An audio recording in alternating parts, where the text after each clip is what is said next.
Let's see what we got. Senate come to order. Mr. Clerk, call the roll. Senator Barnett. Senator Barrett. Senator Berry. Senator Blackman. Senator Blackwell. Senator Blunt. Senator Boyd. Senator Bromfield. Senator Bryan. Senator Butler. Senator Carter. Senator Chadzenall. Senator Chisholm. Senator DeBar. Senator Delano. Senator England. Senator Fillingane. Senator Frazier. Senator Harkins. Senator Hickman. Senator Hill. Senator Hobson. Senator Horn. Senator Jackson. Senator Johnson. Senator Jordan. Senator Kirby. Here. Senator Ladner. Senator McCon. Senator McClendon. Senator McMahon. Senator Michelle. Senator Norwood. Senator Parker. Senator Parks. Senator Polk. Senator Rhodes. Senator Robinson. Senator Seymour. Senator Simmons of the 12th. Senator Simmons of the 13th. Senator Sparks. Senator Suber. Senator Tate. Senator Thomas. Senator Thompson. Senator Turner Ford. Senator Whaley. Senator Wiggins. Senator Williams. Senator Younger. Mr. President, a quorum is present. Thank you, Mr. Clerk. Will the senators and guests in the gallery please rise for the invocation today given by Reverend David Tipton, the Superintendent of the Mississippi District United Pentecostal Church in Raymond, and remain standing for the Pledge of Allegiance by Senator Robinson. Reverend Tipton is Senator Robinson's guest. Reverend. Thank you, Senator Kirby. Let's bow our heads as we go to the Lord in prayer. Father, we gather here today under your mighty hand to stop the world. Before the serious and often difficult work of governing begins today and this week, we pause collectively and with one voice ask you to grant this body of leaders the wisdom to lead the citizens of this great state. Lord, we come before you to give thanks from grateful hearts.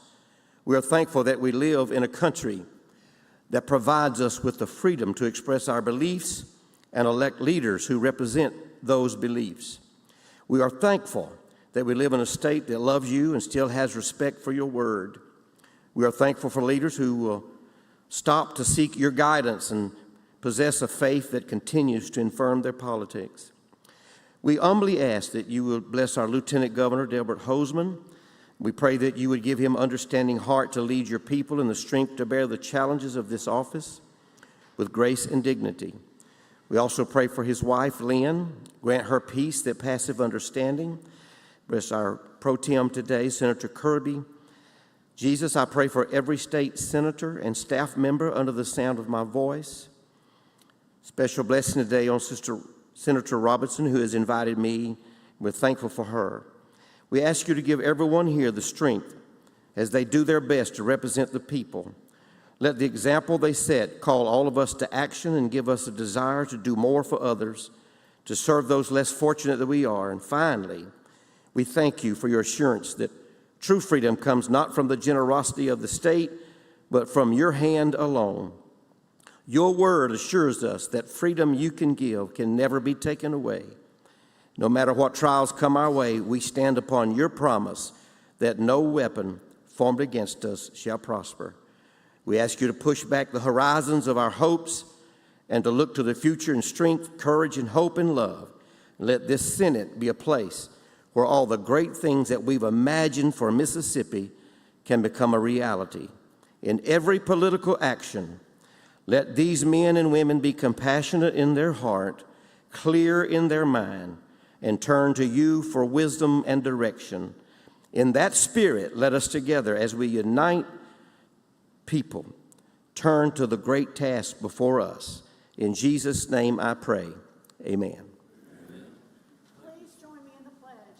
I pledge allegiance to the flag of the United States of America and to the republic for which it stands, one nation, under God, indivisible, with liberty and justice for all. Thank you, sir. Very good. Thank you. Thank you, Senator.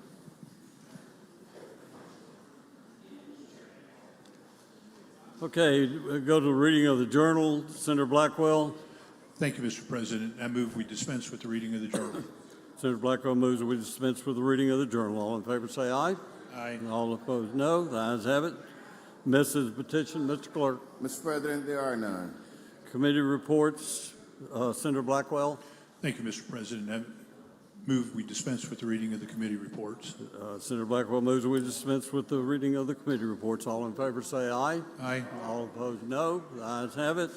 Introductions of bills and resolutions. Senator Blackwell.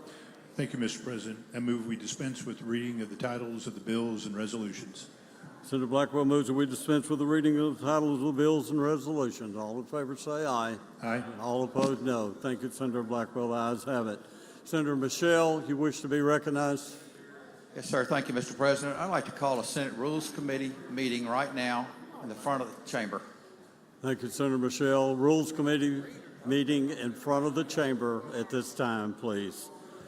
All right, now next is introduction of guests by senators. Do we have any senators that would like to introduce any guests? Seeing none, we'll go to the calendar of the day. We'll start with appropriations.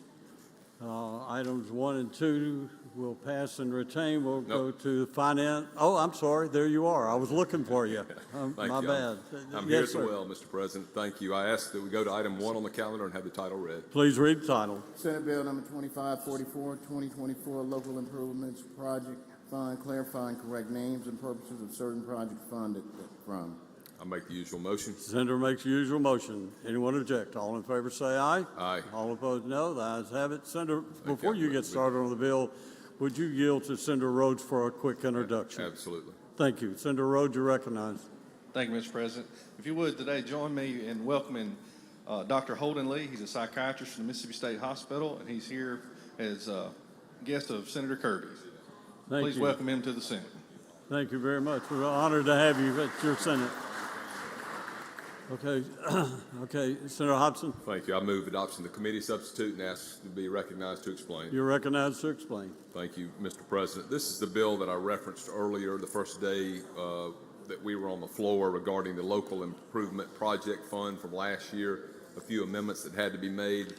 So far, no one's come forward to add any additions or modifications, and so the bill before you fixes a few paragraphs from last year's local project bill, and I'll go through those one by one. There are just about 5 or 6 of them. The first one is to assist Neshoba County General Hospital in paying the costs associated with the Allied Health Facility there in Philadelphia. It originally was set up for East Central Community College. Instead, it's going to be for MUW, and there are 2 different lines that deal with that change. The next change is to assist the city of Guntown dealing with the purchase of a fire truck. We've added the rescue truck or repairs and maintenance to existing fire trucks and any remaining funds to be used for fire equipment. That was a $350,000 appropriation last year. Next is the Hancock County Sheriff's Fire Department had $50,000. Sheriff's Department does not oversee the City of Diamond Head Police Department, and therefore this amendment was to provide these funds to the City of Diamond Head. Next was the City of Diamond Head had $20,000 for costs associated with fire equipment, but they don't have the Diamond Head Fire Department, so this amendment to provide the funds to the Diamond Head Fire District. And finally, the town of Shuqualak, which is $50,000 for a cost associated with rebuilding Connor Road. This road's not located in the town, but instead is in Neshoba County, or Noxubee County, excuse me, and therefore these funds would be shifted to Noxubee County instead of Shuqualak. I'll be happy to yield for questions. Are there any questions? No questions, If Senator. none, I move adoption of the committee substitute. Senator moves adoption of committee substitute. Any questions? All in favor say aye. Aye. All opposed, no. The ayes have it. Senator Now, I Hobson. move passage by use of the afternoon roll call. Senator requests passage by the use of the afternoon roll call. Does anyone object? Anyone wish to be recorded as voting no? Seeing none, please record all present by the use of the afternoon roll call as voting aye. We'll pass and retain item number 2. Go to the finance calendar. Item 3, Senator Harkins. Thank you, Mr. President. I'd like to skip item 3 and 4, have them retain their place on the calendar, and go to item 5, Senate Bill 2621, and have the title read. Pass and retain items 3 and 4. Go to item number 5, Senate Bill 2821. Please read the title. Senate Bill 2821, Law Enforcement Anti-Doxing Act of 2025, exempt certain private information from the Mississippi Public Records Act. Senator Harkins. Usual motion. Make the usual motion. Senator makes the usual motion. Anyone object? All in favor say aye. All opposed, no. The ayes have it. Senator Harkins. Thank you, Mr. President. I'd like to recognize Senator England to explain the bill. Senator England, you're recognized to explain the bill. Thank you, Mr. President. Thank you, Mr. Chairman. Ladies and gentlemen, this is a bill that we've passed a few times. It allows for law enforcement officers, judges, district attorneys, and their spouse and children to fill out a form with a public body and ask that their public information, their private information be redacted from public records. As you'll see this year, I've called this the Anti-Doxing Act of 2025. That's to try to help our House members understand what we're doing here because they haven't taken it up yet.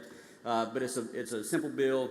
It's to try to prevent bad actors from getting a hold of private information from our law enforcement officers and judges and sharing that information online for the purpose of doxing them or having them be harassed. That's a brief explanation of the bill. I'm happy to take any questions. Are there any questions? No questions, Senator. All right, Mr. President, my motion is for adoption by use of the afternoon roll call. Motion is adoption of the afternoon roll call. Anyone object? Anyone wish to be recorded as voting no? Seeing none, please record all present by the use of the afternoon roll call as voting aye. Senator Harkins. Thank you, Mr. President. I'd like to go to item 6, Senate Bill 2829, and have the title read. Please read the title. Senate Bill 2829, Qualified Equity Investment Tax Credits, renew and extend MDA's authority to allocate. Make the usual motion. Senator makes the usual motion. Anyone object? All in favor say aye. Aye. All opposed, no. The ayes have it. Senator Harkins. Thank you, Mr. President. I'd like to recognize Senator Johnson to explain the bill. Senator Johnson, you're recognized to explain the bill. Thank you, Mr. President. Senate Bill 2829 is an extension of the new market tax credits. We passed this bill last year, but it died in conference on the House side. And what it does is it simply reinstates the new market tax credits the same way that they were set up before. And that would go into effect effective this year. So that's an explanation of the bill. Are there any questions? No questions, Senator. A motion? Move adoption using the morning roll call, or the afternoon roll call. Senator moves for adoption based on the afternoon roll call. Anyone object? Anyone wish to be recorded as voting no? Seeing none, please record all present by the afternoon roll call as voting aye. Senator Harkins. Thank you, Mr. President. I'd like to skip item 7, have it retain its place on the calendar, and go to item 8, Senate Bill 2142, and have the title read. We'll pass and retain item number 7, go to item number 8, as the title be read. Senate Bill 2142, Sales Tax, extend repeal on exempting of certain sales to Toughest Kids Foundation for Camp Kamasa in Copiah County. Senator Harkins. Make the usual motion. Senator makes the usual motion. Anyone object? All in favor say aye. Aye. All opposed, no. The ayes have it. Senator Harkins. Thank you, Mr. President. Ladies and gentlemen, this is just a repealer extension for the exemption for the Toughest Kid Foundation at Camp Kamasa in Copiah County. It has camps for special needs children. This is just the extension of the repealer. That's the explanation of the bill. Be happy to answer any questions. Are there any questions? No questions, Senator. Seeing none, I move passage on the afternoon roll call. Senator requests passage based on the afternoon roll call. Does anyone object? Anyone wish to be recorded as voting no? Seeing none, please record all present by the use of the afternoon roll call as voting aye. Senator Harkins. Mr. President, I'd like to skip item 9, 10, and 11, have them retain their place on the calendar. We'll pass and retain items 9, 10, and 11 will retain their place on the calendar. We'll pass and retain the rules calendar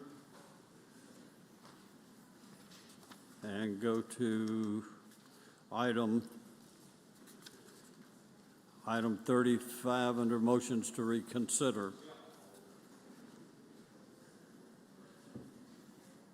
Senator McMahon, item 35, Senate Bill number 2446. Call up item 35 on today's calendar. Ask the title be read. Please read the title. Senate Bill 2446, public parking charges, prohibit certain municipalities from charging for attending courthouse or county building business. Senator McMahon. I make the motion that we reconsider the vote by which Senate Bill 2446 passed. Senator moves that we reconsider the vote by which it passed. Would you like to explain?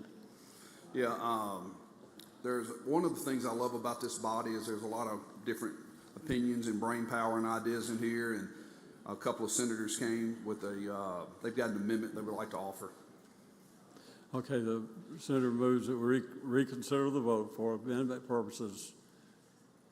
All in favor say aye. Aye. All opposed, no. The ayes have it. Senator McMahon, back on the bill. I'd like to recognize Senator Horn, who has an amendment. Senator Horn, you're recognized. Thank you, Mr. President. What this amendment does is extend the free parking issue that we are addressing with the county-owned buildings to all city, to insert on lines 28 through 29 by striking courthouse or other and inserting in lieu thereof city, state, or federal. And that's repeated on lines 4, 7, 9, and 10, 11, and 12. And what this is that we've had several members who thought it was a good idea to exempt a lot of folks who are coming to pay taxes or have other business at county-owned buildings, and that's what the bill originally does. But we're extending that to city and federal-owned buildings as well, where if anybody has some business at a county building, a city building, or a federal building, the parking adjacent to those buildings would be free of charge. I'd be happy to answer any questions. Are there any questions? See no questions, Senator. You have a question? Oh, we do have a question. I'm sorry. I didn't see. Senator Turner, I have a question. you yield Senator Turner for a question. Yes, I do. Senator Turner.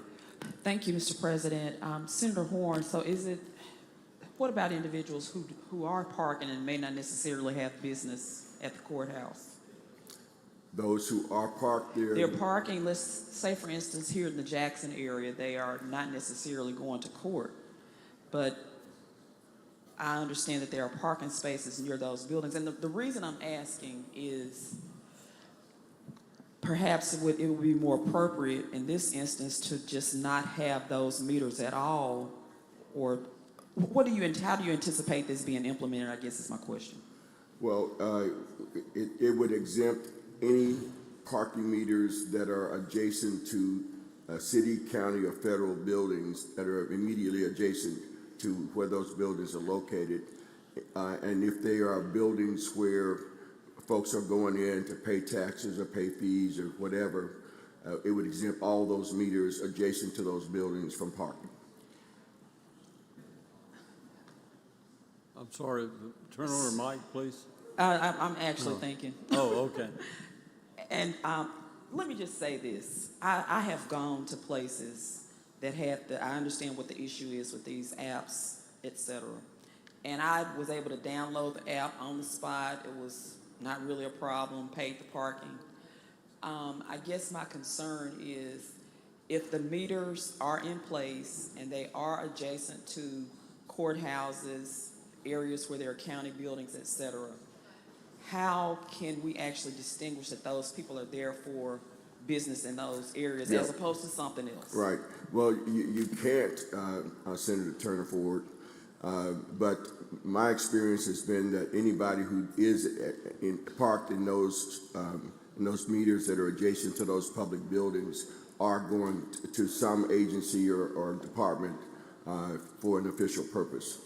Now, we don't have a way of restricting it and charging for parking if they're going to visit their lawyer or something. We don't have a way of discerning that, so they would be included in that. And so would it be perhaps more feasible just to not have those meters functional in those areas at all, and that way you're not trying to distinguish why they're parking? Yeah, I would agree with that myself, but and I think that a lot of senior citizens, I've gotten complaints from folks in Jackson having complaints about working that app system, and a lot of folks are upset about it, and that's why I'm trying to address it.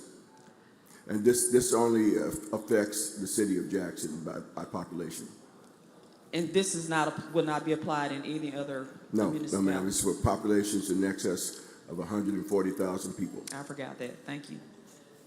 Okay, Senator Jordan, do you have a question? Do you have a question? Yes, thank you, Mr. Chairman. You yield Senator Jordan for a question. I think my question has been answered. I was hoping it will apply to all municipalities, since I saw the chairman up there, and I thought maybe it would apply to all of them. We all have those same kind of problems, but I thought maybe if it did not apply to us, you'd have a local and private for that. No, it's determined by population. It only applies to buildings that are in cities with in excess of 140,000 people. Okay, but I didn't know, in excess of 140,000 what? People. Okay, I didn't know that. I thought it applied to all municipalities. No, sir, it doesn't. Thank you. Thank you, Senator Jordan. Senator England, do you have a question? Yes, Mr. President. You yield Senator England. Senator Horn, do you yield Senator England? Yes, I yield. Okay. Senator England, you're recognized. Thank you, Mr. President. Senator Horn, this bill, and I think this is a great amendment, do you believe it would help not only with the citizens of the capital city, but also help encourage people that want to visit the capital city to visit the downtown area and the businesses surrounding there while they're at the courthouses or any of these city and other areas? Well, Senator England, I would hope so. You know, we're trying to do all we can to assist the city of Jackson. But this came to me from some senior citizens who had particular problems with the new app that they have for parking in downtown.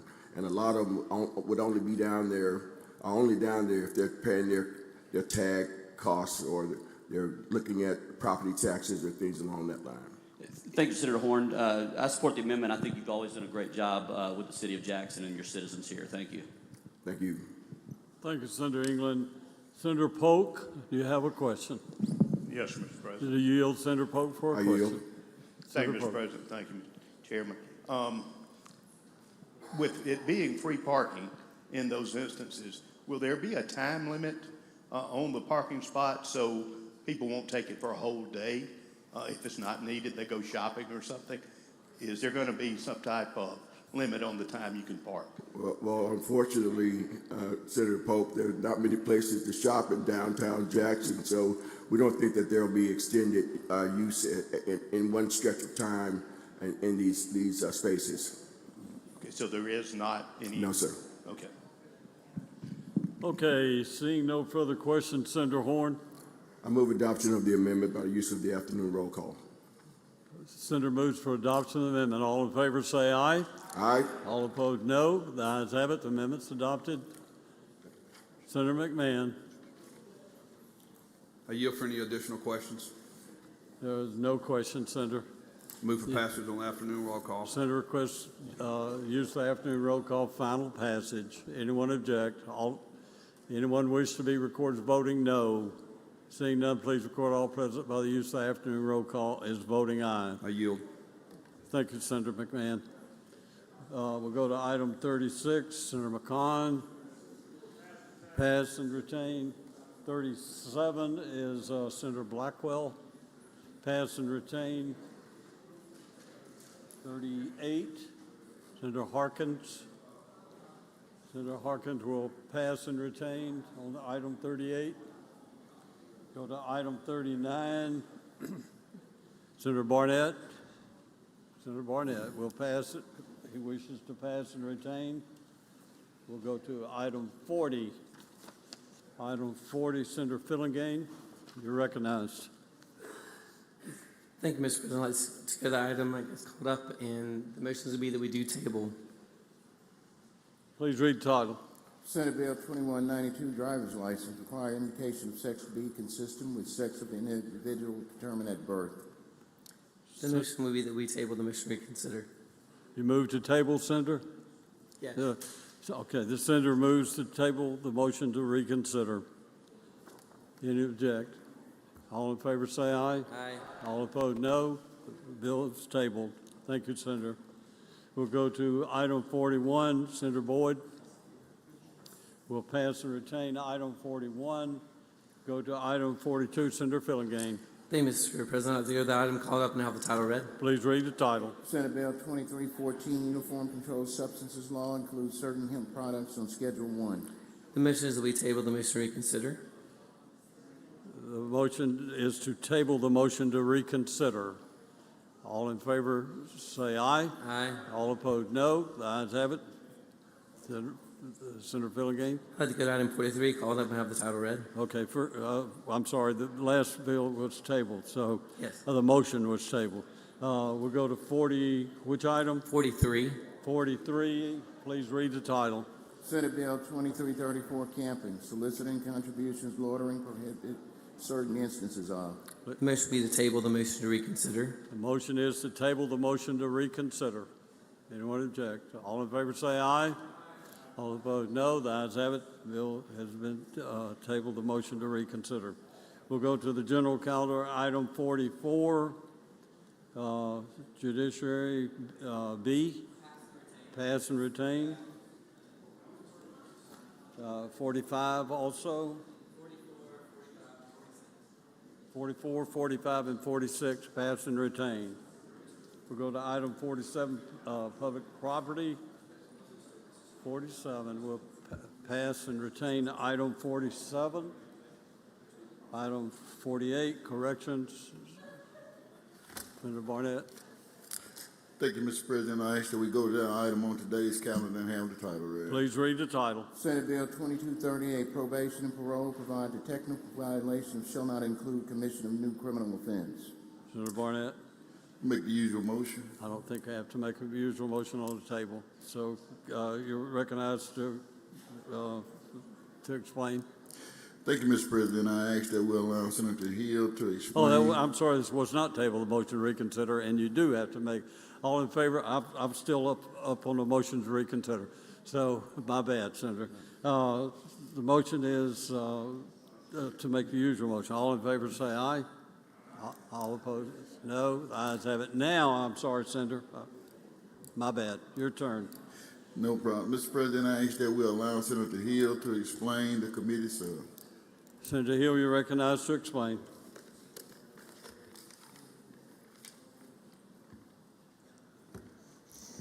Thank you, Mr. President.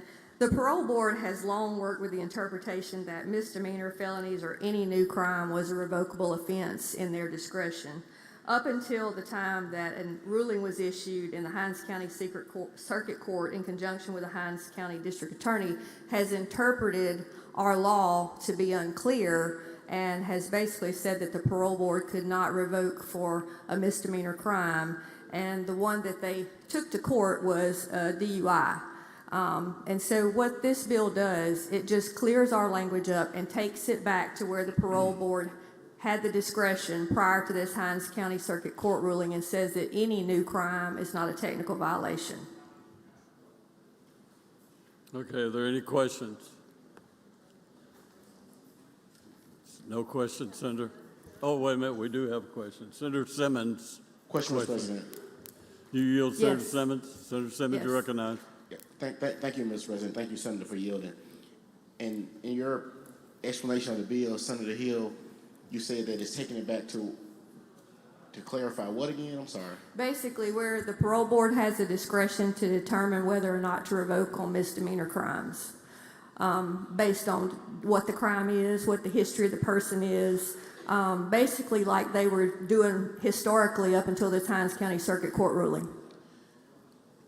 And so I know we have a difference between technical violations and also where a person is on probation and he or she may be revoked and sent back to MDOC. Is this a situation where we're looking at changing the law for technical violations or changing the law based upon the parole board revoking someone back to MDOC?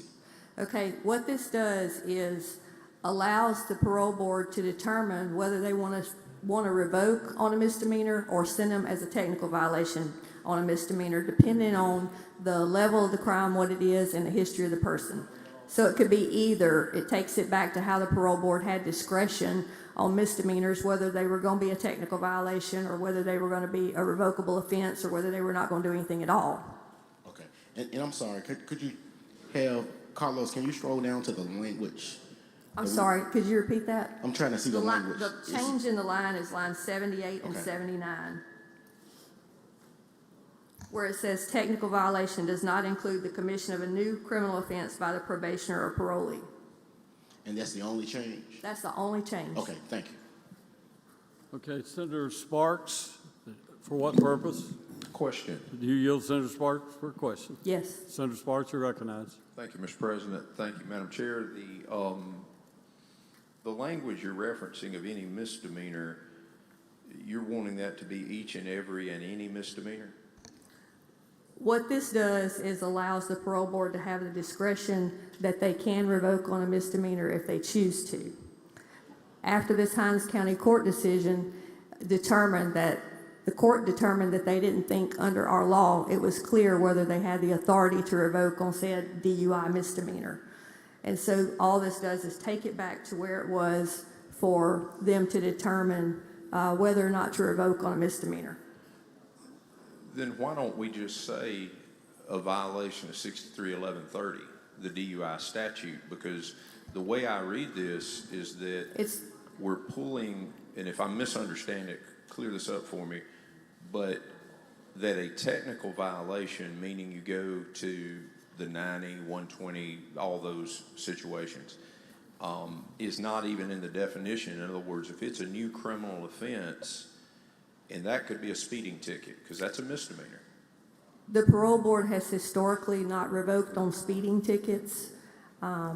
Their intent is not to revoke on anything that minor, but if somebody's drag racing up on I-55, they want the authority to do that. Or if somebody's domestic violence, more than a text message or whatever they feel like is enough to revoke on that particular case based on their case file, they just want to have the discretion that they had before this Hinds County Court ruling. And they don't want to single out this misdemeanor or that misdemeanor or this misdemeanor or that one. They need the discretion to determine based on the history of the person and what the crime is to determine whether or not to revoke. And I understand that, but is it upon the charge or the conviction?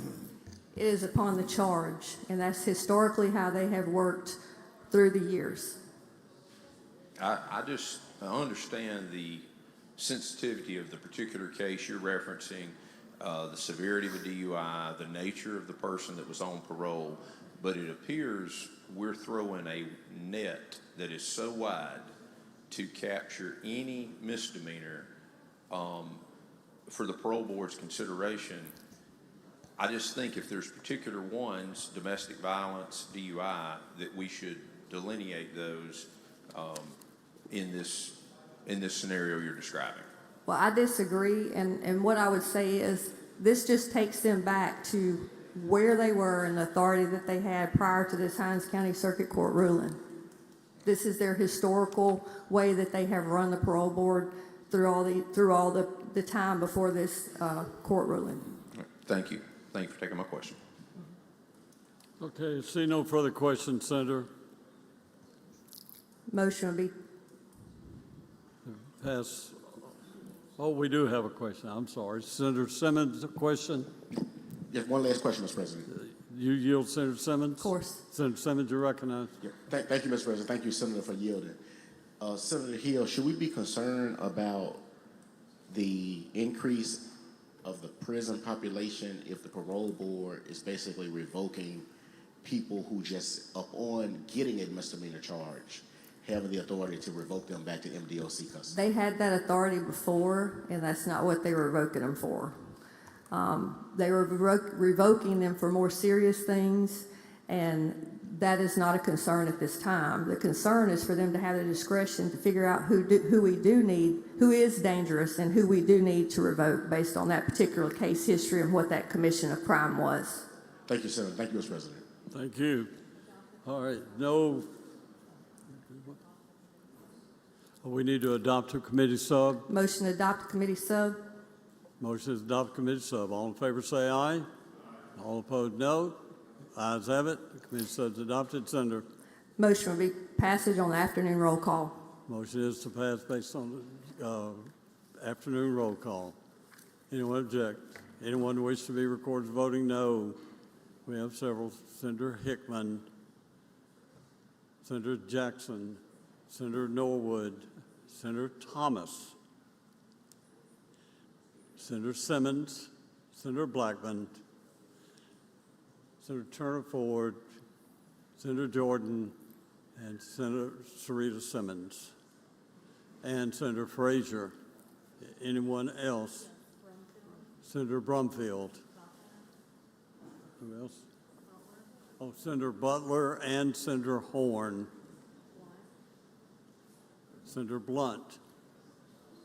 Anyone else wish to be recorded as voting no? Please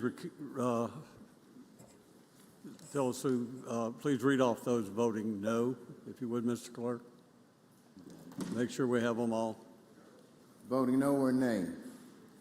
Simmons with the 13th, Hickman, Jackson, Norwood, Thomas, Simmons with the 12th, Blackman, Turner Ford, Blunt, Jordan, Frazier, Brumfield, Butler, and Horn. Okay, that count?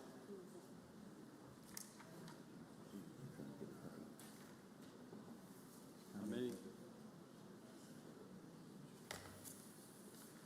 14 nays. With 14 nays, the bill has passed. All right, Senator Barnett. Thank you, Mr. President. I ask that we go to item number 49 on today's calendar and have the title read. Please read the title.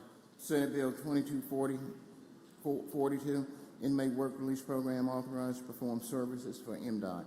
Senator Barnett. Make the usual motion. Senator makes usual motion. Anyone object? All in favor say aye. All opposed no. The ayes have it. Senator Barnett. Thank you, Mr. President. This bill came as a request from MDOT, and they requested this bill based upon a couple of bills that we've already passed that allows state inmates to be allowed to go get out and work on a daily basis. And so MDOT is having troubles finding contractors or anyone else that can maintain our highways. And what they're wanting to do is those individuals who are incarcerated at the regional jails that's close to an MDOT maintenance yard, that MDOT now is wanting to employ these individuals while they are still in custody of MDOC, get them trained, and let these become state workers to be able to maintain our highways. And so this is the basis of the bill, Mr. President. I'm open for any questions. Senator Jordan, do you have a question? Yes, Mr. President, I have a question. Thank you. You yield, Mr. Chairman. Senator Jordan? Yes. Senator Jordan. Mr. Chairman, does this work effort on their part have anything to do with reducing their time? I know in the past at one time, everybody worked wherever they wanted them to work when they went to county farm and prison and so forth.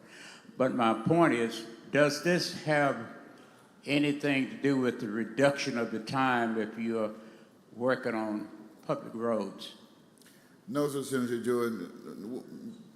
The language in this bill is simply from the language that we passed that allowed our regionals and the Department of Corrections, both state and private, if there's 2 years or less left on their sentence for nonviolent crimes, then these people are allowed to be able to get out on a daily basis and go to work, and 50% of their money is to be saved. 25% is used for fines, fees, restitution.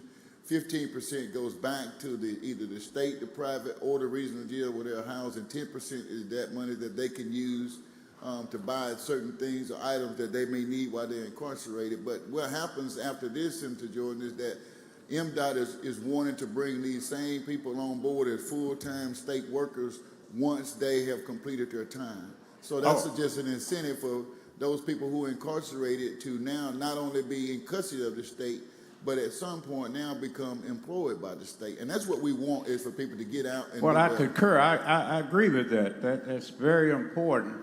So those persons can, in a way, get out earlier by being able to do these services. Well, and I mean, they're not necessarily going to get out earlier, but the fact that they are out on a daily basis make them feel like they're out earlier anyway. Well, I can imagine that would make them feel better, but if they are good stewards while they're doing this work, then they could possibly be hired to search by the highway department. If they're good stewards while they're doing this, the day that they're released, we just use your area for an example.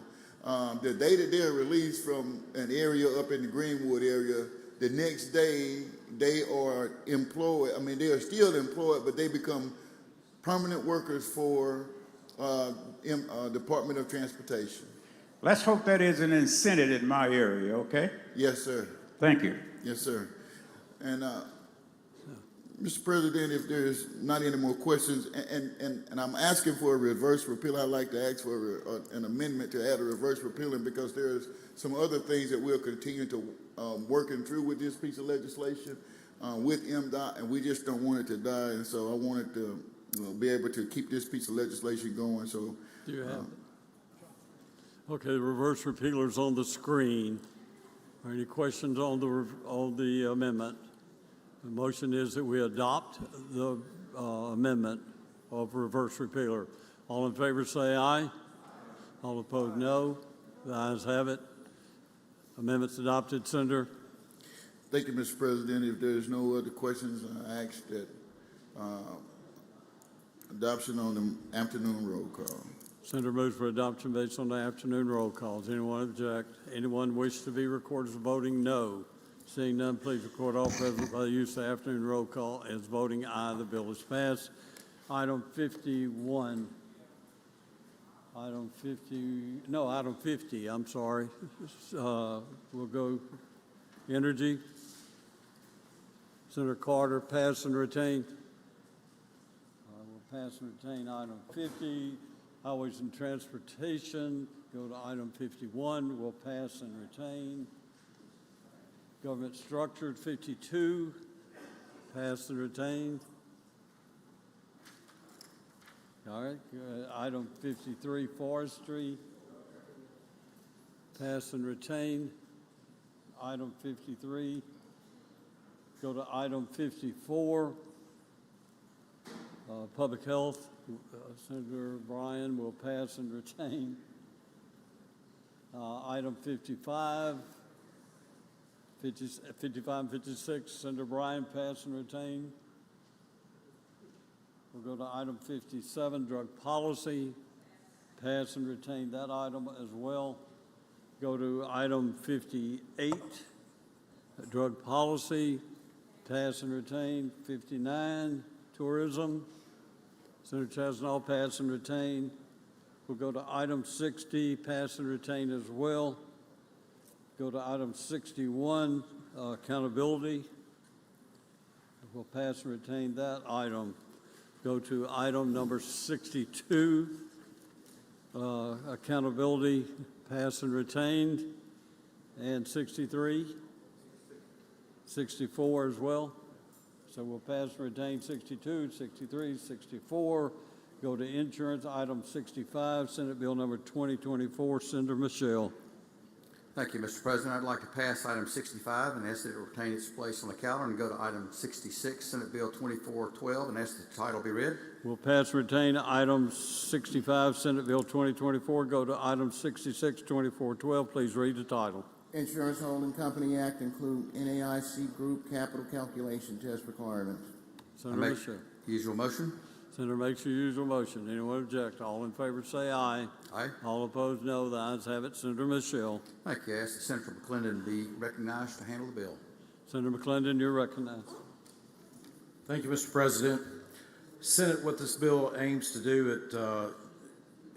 it updates the Mississippi Insurance Holding Company Act, which provides regulatory oversights over insurance companies as well as their holding companies. What a holding company is the one that the people behind the scenes, the companies that insure the insurance companies. Back in 2008, during the financial crisis, when large insurance companies such as AIG, Genworth, and Conesco almost collapsed, those insurance companies were solvent, but some of the companies that were backing them almost went under. And with their failures would have caused those insurance company failures.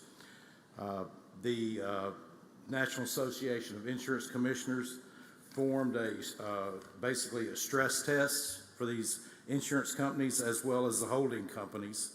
And what this amendment is doing is putting Mississippi right there with those other states that have done this. It's also an NAIC accreditation requirement for the Department of Insurance, which has to be adopted by January 1st of 26. And with that, I'll take any questions. Are there any questions? Seeing no questions, Senator, motion. Ask to pass the use of the afternoon roll call. So suggest use of the afternoon roll call, final passage. Anyone object? Anyone wish to be recorded as voting no? Seeing none, please record all present by the use of the afternoon roll call as voting aye. We'll go to item 67, wildlife fisheries. Pass and retain that item. 68 also, Senator, you wish to pass and retain 68?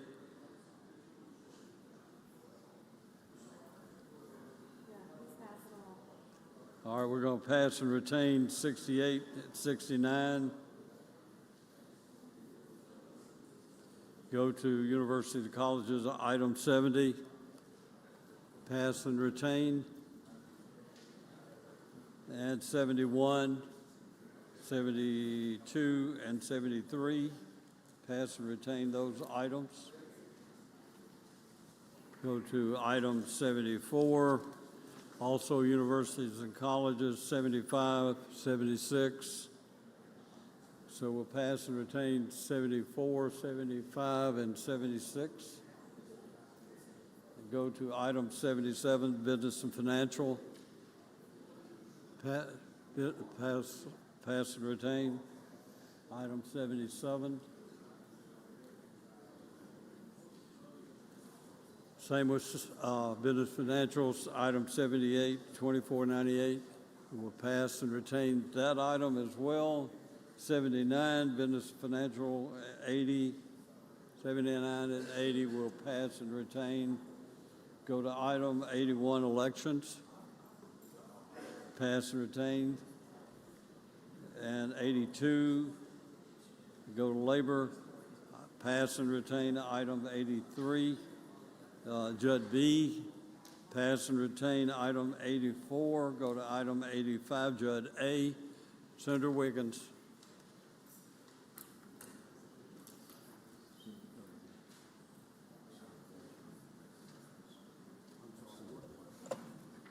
Thank you, Mr. President. I ask that we pass item 85 and go to item 86. Call that up, ask the title be read.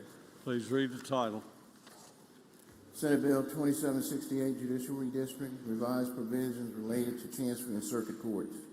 Make the usual motion. Senator makes the usual motion. Anyone object? All in favor say aye. Aye. All opposed, no. Senator, before you start explaining, Senator Blunt, for what purpose would you like to be recognized? Thank you, Mr. President, for an introduction. You're recognized. Thank you, Mr. President. I'd like the members of the Senate to please make welcome a group in the North Gallery. If they would please stand. This is the M1 leadership class from the University of Mississippi Medical Center. We're happy to have them here today to observe the Capitol. Please make them welcome.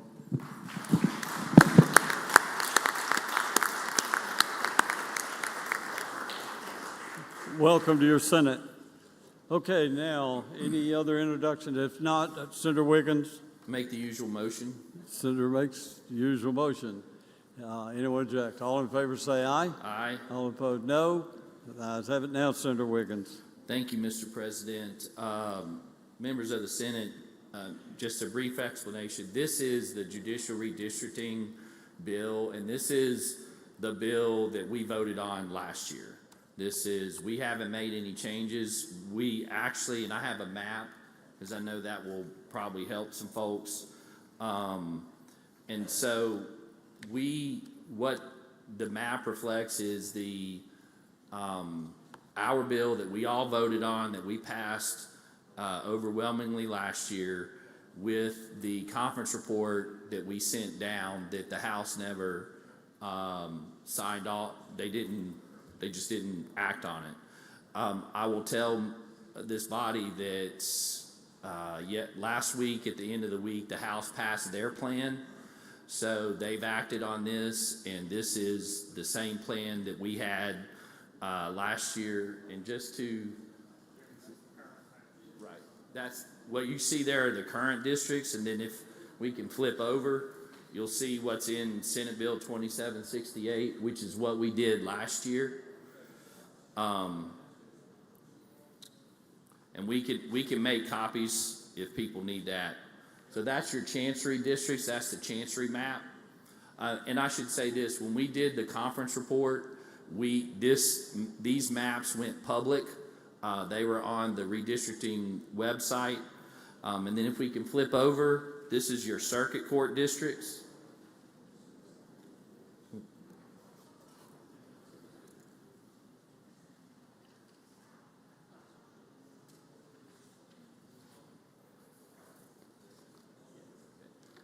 That's our current districts.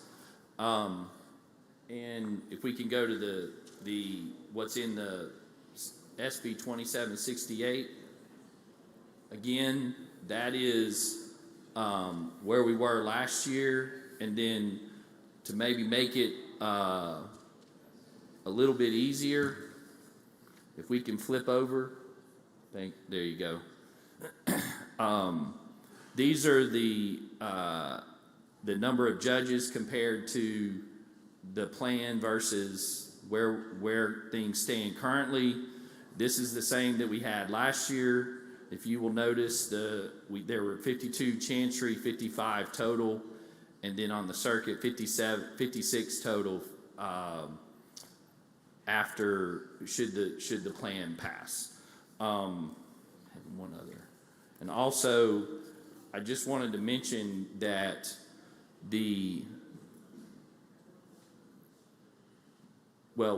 with that, I will take any questions. Okay, Senator Jordan, for what purpose? You have a question? I have a question, Mr. President. Do you yield Senator Jordan for a question? Thank you. Mr. Chairman. Yes. These shifting around in these judicial districts, is that based on population changes, or try to equalize the population as close as possible? Or why are the changes necessary? So, as I said last year, and I'll just reiterate, Senator Jordan, under Mississippi law, under the Constitution and the statute, we meaning the legislature, has to redistrict by the 5th year. Under the law that's been in effect for decades, you look at population, you look at caseload, you look at geographic boundaries, and you look at anything else that is contiguous in those areas. And so it's a number of all of those things. And then I can tell you that myself actually went and spoke to all the judges during their conference. I know Representative Horan on the House side has spoken to judges. So we've been out advising them where we ended up last year, getting feedback on that. And so it's a combination of all of those things. And then under the law, under the Constitution, if we do not pass a bill, then it falls to the Supreme Court and the Chief Justice to redistrict these. So those are the things that go into it. what is our state population? Is it still 3 million or 2.9? What is the state? Last I checked, that's about right, yes. Which one? Or 3 million, I'm sorry, 3 2.9. million? 2.9. All right, thank you. Thank you very much, Mr. Chairman. Thank you. Senator Tate, Senator Tate. Senator Tate, do you have a question? Yeah, question. Do you yield, Senator Tate? I do.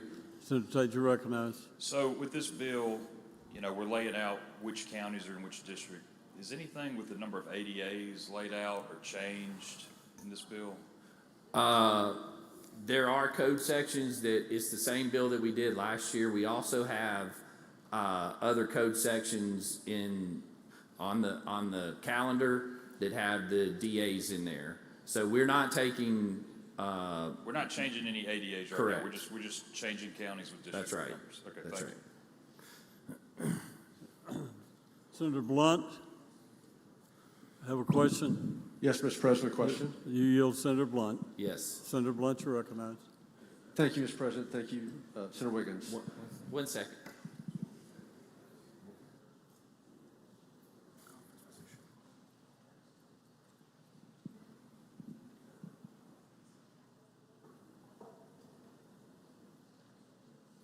Okay. Thank you, Senator Wiggins. I just want to make sure I'm looking at the right map. I see a map here on the redistricting website. It says proposed circuit and chancery court districts maps. Is that what's in this bill, or is that is there a House bill on this? There is a House bill, and So- that's what they passed last week. So when I look at this map regarding Hinds County Circuit Court, I see that it makes changes to Hinds County Circuit Court, which is District 7. And then I look at the page that's on the screen here, and it says Circuit Court District 7 is unaffected. And I'm just trying to figure out what the situation is with. I'm not sure where you're looking. If you look at the map, the circuit courts is 7-1, 7-2, 7-3, 7-4. That's the Hinds County area. Thank you. Okay. Council has just informed me what you're looking at is the House bill, which Okay. is different from what we have here. Okay, so I don't need to look at the map that's on the redistricting site. That's the House plan, not your plan. And yes, that was the House bill. And so what I need to rely on is the words underneath. Right. Is District 7 in Circuit Court changed under this plan? It looks like it says here on this, what's on the screen, that it is not changed. Yeah, where we were last year is where this is this time. I think there were changes in the House bill, but that's not where we are with the Senate bill. Okay, thank you for clarifying. Yes, and while I have that, I wanted to go back to Senator Tate's question. Council did, if you look at starting at lines 1259, there is some language that's referring to investigators and assistant DAs, but it's not taking any away. There were some, based on, if you remember 2 years ago when we were doing looking at all this, we reassessed assistant DAs. We're not taking any away, but we are looking at ones based on the population. Okay, Senator Hill, do you have a question? Yeah, could you? You yield to Senator Hill? Senator Wiggins, do you yield to Yes, I Senator do. Hill for a question? Senator Could Hill. you put the circuit map back up there? Who's ever got the circuit map? You're talking about the proposed under the bill? Yeah, yeah. And you said it was just like last year, right? Yes, it's what we voted on, and then we had, I think it was Senator Hobson's area, we put in the the conference report, which we sent down to the House. Okay, mine looks the same, but where you had that listing on there that says these following circuit districts are unchanged, 15th's not listed in the unchanged, but the map looks the same. That's where I was getting confused. Okay, go with the map. Okay. If that's your question. Senator Derek Simmons, do you have a question? Question, Mr. President. You yield, Senator Simmons? I do. Senator Simmons, you recognize. Thank you, Senator Wiggins.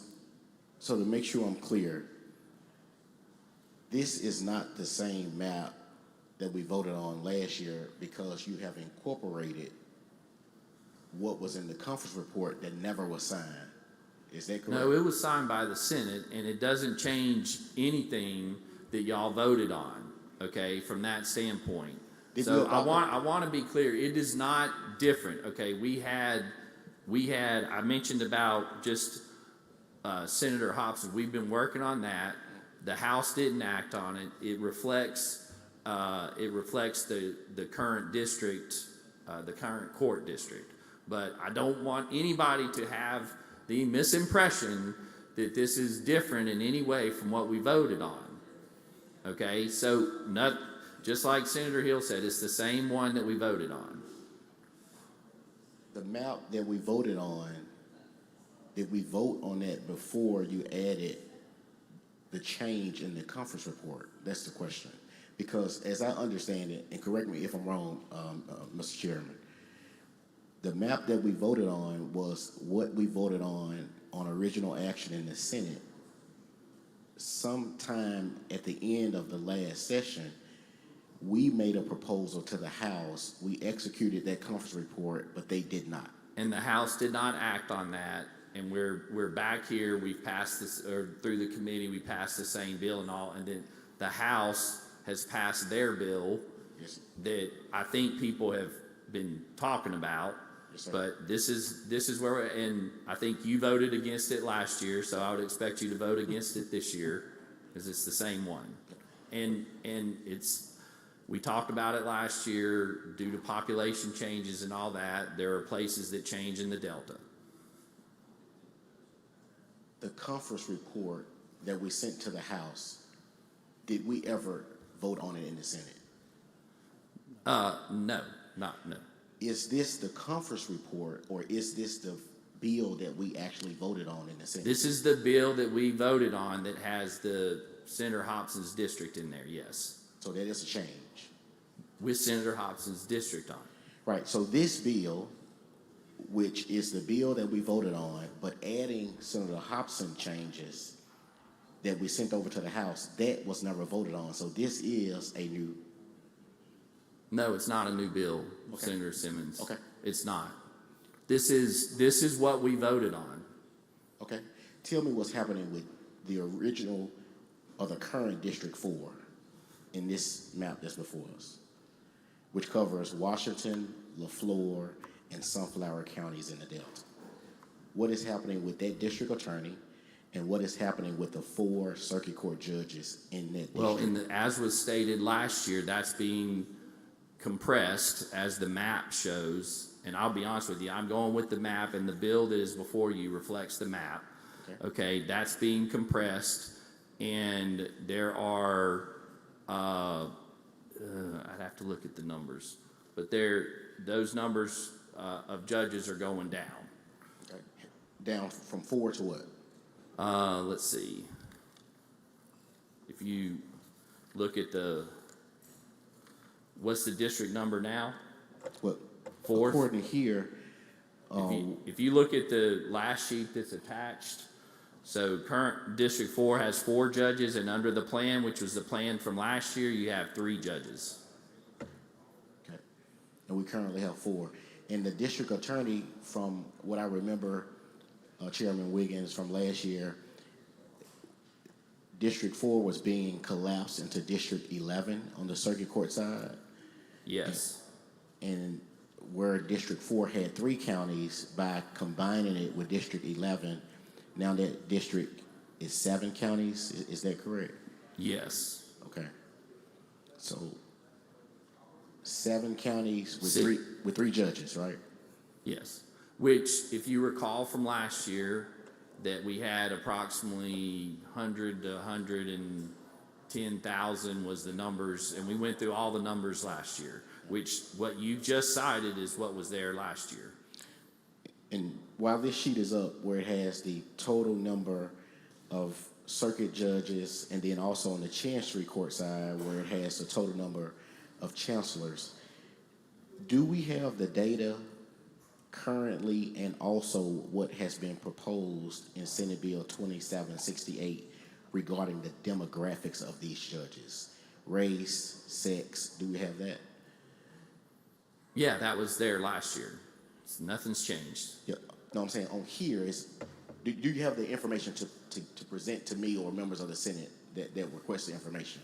I don't have that right Okay. here, but it's what we did last year. Okay. It hasn't. Okay. It hasn't changed. Okay. Thank you, Mr. Chairman. Thank you. And I do have an amendment at the appropriate time, Mr. President. Thank you. Senator Hickman, you have a question?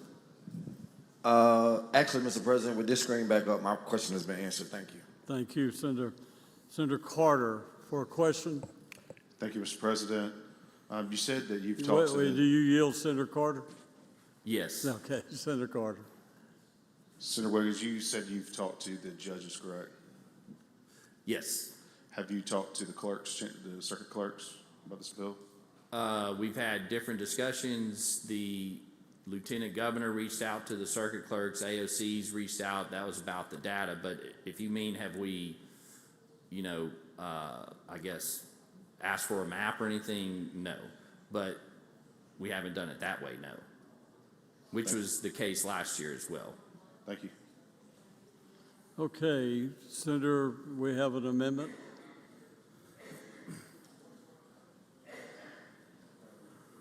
I see no further questions. We'll go to the amendment.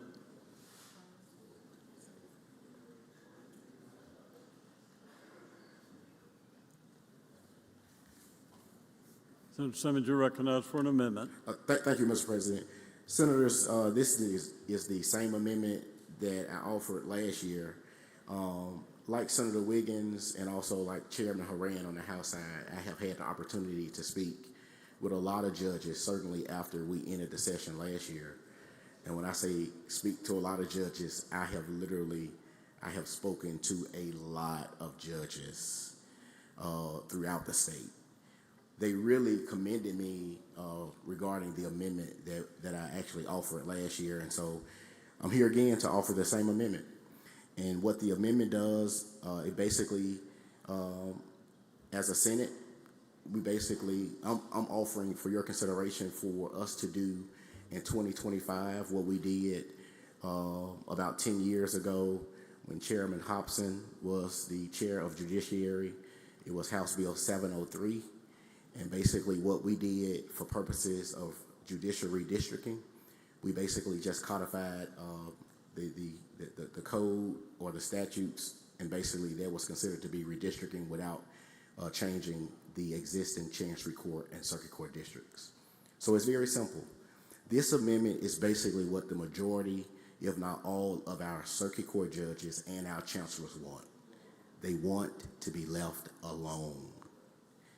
Go back. I encourage you now until the end of the session. Talk to your chancellors. Talk to your circuit court judges. They do not want us to change their districts. This is what this amendment does. It maintains all circuit court districts in the state of Mississippi and all chancery court districts. And that's an explanation of the bill. And if I can just, before I yield to any questions, Mr. President, let me just state, and I think I'm right about this, the history of the Mississippi legislature has never been to reduce the number of judges. I'm very, very concerned about the data that we receive from AOC. I'm concerned about whether or not we can trust the population and or the information regarding caseload. But let's assume for a minute that that is true. Let's assume for a minute that our circuit court judges and some of our chancellors are complaining about caseload. Well, this body is certainly in a position to consider that, if that's the case. And we can talk to our illustrious chairman of appropriation if a particular chancery court district needs an additional chancellor, or if a circuit court district needs an additional circuit court judge. But as I understand the history dating back from 1992 or 93, and this was a time where sub-districts were created in Mississippi, and the reason why sub-districts were created, because there were not a fair representation of African-American judges in our judiciary at the trial level. And after those sub-districts were in fact created, then you had chancellors and circuit court judges being elected that were African-Americans. At no point in time have we reduced the number of judges. I recall in Madison, the Madison County area, we may have split Madison County or added a judge in Madison County. And over the last 20 or so years, we may have made a change in DeSoto County. But nowhere else have we actually reduced the number of judges or changed the circuit court and the chancery court district. So I'll yield the questions now, but this amendment simply maintains the districts as they are. Senator Jordan, do you have a question? Thank you, Mr. President. I have a question on the amendment. You yield, Senator Jordan. I yield, Mr. President. Senator Jordan, you're recognized. Thank you, Mr. Chairman. Thank you. If it's not based on population, why are we doing it? Why are we changing, shifting it? I felt that it was on population decreasing in certain areas. That's why I asked, have we gone down from 3 million to 2.9? And the chairman said it's about the same. Why are we doing it if it's not based on population? I believe, Senator Jordan, that we can take whatever data we want and we can make changes based upon whatever known data that we have. I'm just saying that population and caseload, if that information was available, and it probably was available 10 years ago when we actually redistrict and maintain the districts despite population and caseload. Up in the northern district where we are, we're going to lose a judge? Repeat the question. Are we going to lose a judge in the area where we are? Certainly. Why? And a district attorney. Why? If it's not based on population share, why are we losing one? Can anybody explain that to me? Or have they explained it to you? We need some answers. It's hard to explain when you look at the districts that have been drawn. Yes, sir. And you look at the population and the delta, and when I say the delta, the area that we represent, and you look at population throughout the state based upon the information that was provided by AOC that have similar population and arguably similar caseload, some of those areas have not been affected, and some areas have been affected. That's similar to our area. Yes, sir. Have not been affected. Yes, sir. But ours have. Yes, sir. How could that be if we, why is that? Maybe I need to ask the chairman of that, but that's something I don't understand. That I don't think is fair, and I agree with your amendment. If the population hadn't shifted, why are we doing it? My amendment simply is a representation of what the judges in the state want. Thank you. Thank you. I haven't gotten an answer. If there are no other questions, Mr. President, I ask... Senator Wiggins, I think Senator Wiggins would like to speak against the amendment.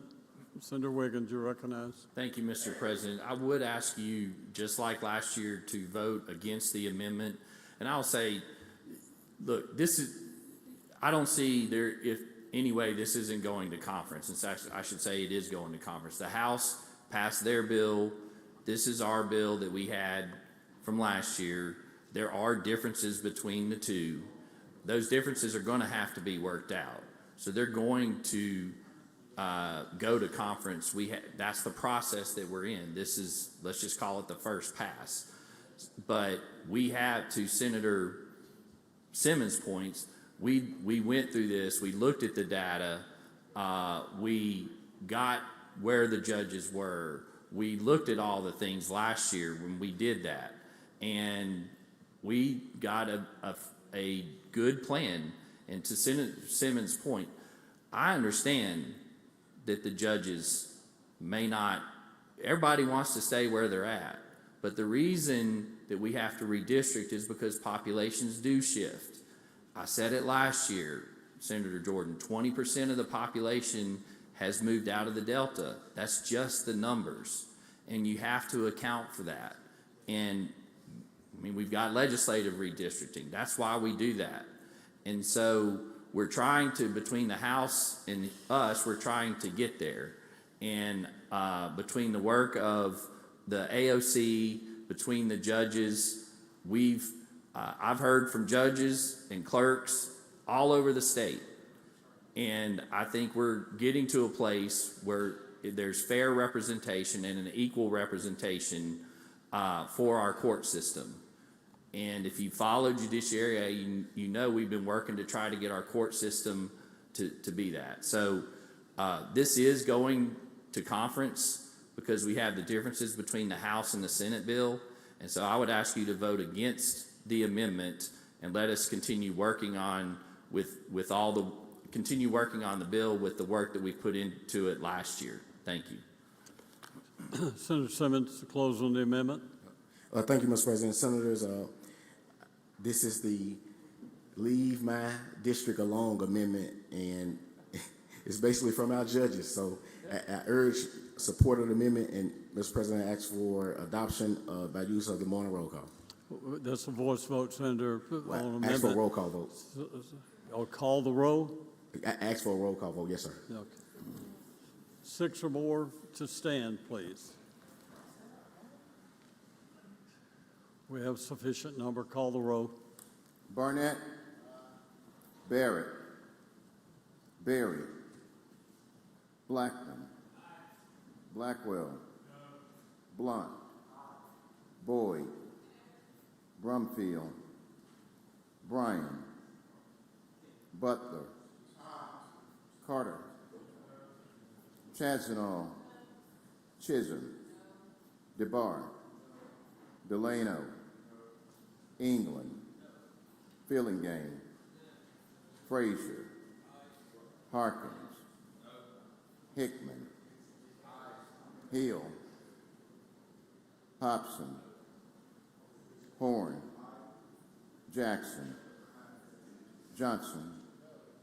Jordan. Kirby. Ladner. McMahon. McCon. McLendon. Michelle. Norwood. Parker. Parks. Polk. Rhodes. Robinson. Seymour. Simmons of the 12th. Simmons of the 13th. Sparks. Suber. Tate. Thomas. Thompson. Turner Ford. Whaley. Wiggins. Williams. Younger. Barrett. Berry.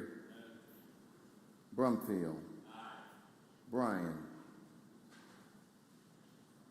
Hill. Hobson. Parks. Whaley. Voting yes or yea: Barnett, Blackman, Blunt, Brumfield, Butler, Frazier, Hickman, Horn, Jackson, Jordan, Norwood, Simmons of the 12th, Simmons of the 13th, Thomas, and Turner Ford. Voting no or nay: Barrett, Berry, Blackwell, Boyd, Carter, Chazanall, Chisholm, DeBar, Delano, England, Fillingame, Harkins, Hill, Hobson, Johnson, Kirby, Ladner, McCon, McLendon, McMahon, Michelle, Parker, Polk, Rhodes, Robinson, Seymour, Sparks, Suber, Tate, Thompson, Whaley, Wiggins, Williams, and Younger.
With a vote of 15 voting for the amendment, 34 voting against, the amendment has failed.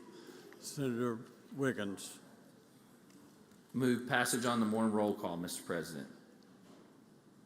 Are any questions? Seeing none, Senator suggests use afternoon roll call for final passage. Anyone wish to be recorded as voting no? Seeing none, oh, here we go. Senator Jackson, Senator Butler, Senator Horn, Senator Norwood, Senator Frazier, Senator Thomas, Senator Simmons, Derek Simmons, Senator Barnett, Senator Jordan, Senator Brumfield, Senator Sarita Simmons, and Senator Blunt.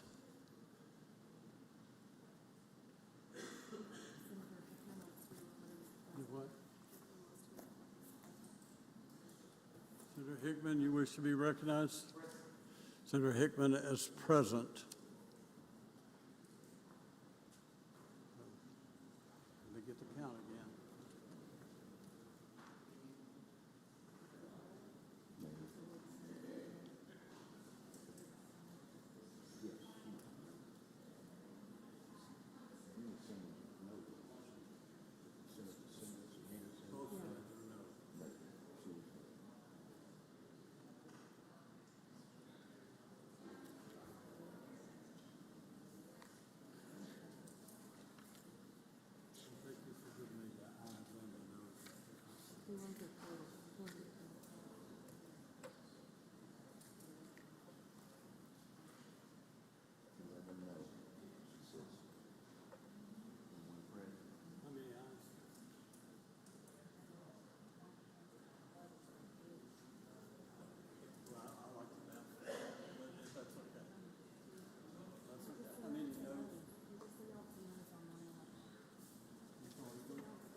With insufficient number, the bill is passed. Senator Wiggins. Ask that items 87 and 88 retain their place on the calendar. Pass and retain items 87 and 88. Go to item 89, County Affairs. Pass and retain County Affairs 89 and 90. 91, pass and retain. Go to item 92, Senator DeBar. Thank you, Mr. President. Ask that we pass that item, retain its place on the calendar. Call up the next item. Pass and retain item 92 and go to item 93, Senate Bill number 2245. Please read the title. Senate Bill 2245, 16th Section Land, remove Board of Supervisors from having to approve leases and substitute Secretary of State. Make the usual motions. Senator makes the usual motion. Anyone object? All in favor say aye. Aye. All opposed, no. The ayes have it. Senator. Thank you, Mr. President. I ask that be recognized to explain the committee sub. You're recognized to, well, you want to, yeah, you're recognized to explain. All right. Thank you, Mr. President. This bill, Senate Bill 2245, deals with 16th section land and leases. It has 4 sections. The first 3 sections deal with presently a school board, then a board of supervisors, and the Secretary of State have to approve 16th section land leases. The bill in sections 1 through 3 remove the requirement that board of supervisors have to have their approval. When the bill came out of committee, the Board of Supervisors, the Supervisors Association was in acceptance and approval of the bill, the committee sub. However, since then, I've learned through Senator McCon that they've withdrawn their support. So you're going to see an amendment removing sections 1 through 3, dealing with approval of 16 section land leases. So that gets us to section 4, which is the remaining will, which deals with economic development projects and middle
thinking back up, Mr. President. Okay. Senator Barr, you're recognized to continue. All right, thank you, Mr. President. So Section 4 deals with economic development projects and mineral rights on 16 section land. So what it does, starting on line 958, it talks about how if there's an economic development project that could be located on 16 along with the sale of the 16 section land, or the school board could agree to not develop the mineral rights in perpetuity. This is supposed to, is what I'm told, to enhance the viability of economic projects, development projects throughout some of our districts and so forth. And so that's an explanation of the committee sub. As I said, Mr. President, I do have an amendment removing sections 1 through 3 at the proper times. Let's adopt the committee sub first, Senator, and then offer the amendment. All right. Move for adoption of the committee sub. Senator moves for adoption of committee sub. All in favor say aye. Aye. All opposed, no. Ayes have it. All right, now Senator for the amendment. Thank you, Mr. President. The amendment is, as I stated, that it removes sections 1 through 3, removing the board of supervisors requirement that they approve 16 section land leases, and that's all it does. Okay, Senator, before we have a couple of questions before we vote on it. Senator Jordan, do you have a question? Thank you, Mr. President. Mr. Chairman. Yes. Why remove it? So the school board approves of the 16 section land that will be used, and then it goes from there to the Secretary of State. Eventually, yes, yes. So you don't necessarily need the approval of the board of supervisors. They just so this in no way will take away the local control of the land in certain areas. No, Senator Jordan. Presently, the committee sub removes the board of supervisors as an approval authority, but my amendment, which is before you, leaves that in. We're not going to touch anything to do with approval of 16 section land leases if the amendment's adopted. Yes, sir. Thank you, Mr. Chairman. Thank you, Senator Jordan. Senator Hill, you have a question on the amendment. Not a question on the amendment. Senator Younger, a question on the amendment or on the bill? Question. On the amendment? Yes. Senator, do you yield to Senator Younger? I do. Senator Younger, recognized. So the supervisors do still have say-so in this? Yes, but if the amendment is adopted, correct. Okay. Thank you. Okay, see no further questions. The motion, Senator, to adopt the amendment. Move for adoption of the amendment. Senator moves for adoption of the amendment. All in favor say aye. Aye. All opposed, no. The ayes have it. The amendment's adopted. Senator DeVar. Seeing no questions, move for passage by use of the afternoon roll call. We have a couple questions. Senator Seymour, do you have a question? Yes, Mr. President. Do you yield to Senator Seymour? Yes, I do. Senator Seymour. Thank you, Mr. Chairman. Where in this law does it state the Secretary of State had any authority to approve what the school board had done in the past, or the Board of Supervisors? Well, I think that's just current law, which we're not affecting at all. All we're doing now, since the amendment's been adopted, is dealing with mineral rights and the ability of a school board for economic purposes, economic development purposes, to either waive accessing the mineral rights in perpetuity or selling it for economic purposes. Thank you, Mr. Chairman. Thank you, Senator. Senator Hill, do you have a question? Senator Hill? Yes. Do you have a question? Do you yield to Senator Hill? Yes, I do. Senator Hill, you're recognized for a question. Thank you. I'm looking on starting on lines 975 on the new section. It says that the Board of Education controlling such lands, that would be the local board, correct? Are you looking at the committee sub? I'm looking at 977. 977? Yeah, it says the Board of Education controlling such lands, the Superintendent of Education and the Mississippi Development Authority acting on concert in behalf of the state So are you talking about the State Board of Education? No, it's the local. You're talking about the local Board of local, Education? That's correct. And the local superintendents? Yeah, the State Board of Education has no authority or say-so. when it Well, I comes- didn't think so, but it says acting in concert on behalf of the state is why I asked that question. May sell and convey all minerals in and on underneath such lands for such consideration. That's what threw me off, because it lists those entities and then it says with the Mississippi Development Authority acting in concert on behalf of the state. It leads me to think that it's talking about the State Board of Education and the state superintendent. But if you tell me otherwise, I'm No. going to believe you. Well, the intention is, and if you look at other statutes, when it refers to the State Board of Education, it'll say SBE, MDE, things of that Okay. nature. And so, Okay. you know, if you want to clarify it, that's fine. We can add an amendment to say local school board, but as it's written now, it refers to the local school board. Okay. Thank you. Thank you, Senator Hill. Okay, see, no further question of the motion, Senator. Move for passage by use of the afternoon roll call. Senator requests use of the afternoon roll call for final passage. Anyone object? All in favor? No. Anyone wish to be recorded as voting no? Seeing none, please record all present by the use of the afternoon roll call as voting aye. We'll go to item 95. Senator DeBar, you wish to pass 95 and 96? We'll pass and retain items 95, 96, 97, 98. They'll pass and retain. Oh, 98 is technology. Excuse me, sir. Senator Delano, you're recognized. Thank you, Mr. President. I'd like to go ahead and call up item number 98, Senate Bill 2059, and have the title read. Please read title. Senate Bill 2059, Artificial Intelligence and Education Task Force Act, create. Senator Delano. I'd like to make the usual motions and recognize Senator Johnson to handle the Senator bill. makes the usual motion. Anyone object? All in favor say aye. Ayes have it. Usual motion's adopted. Senator Johnson.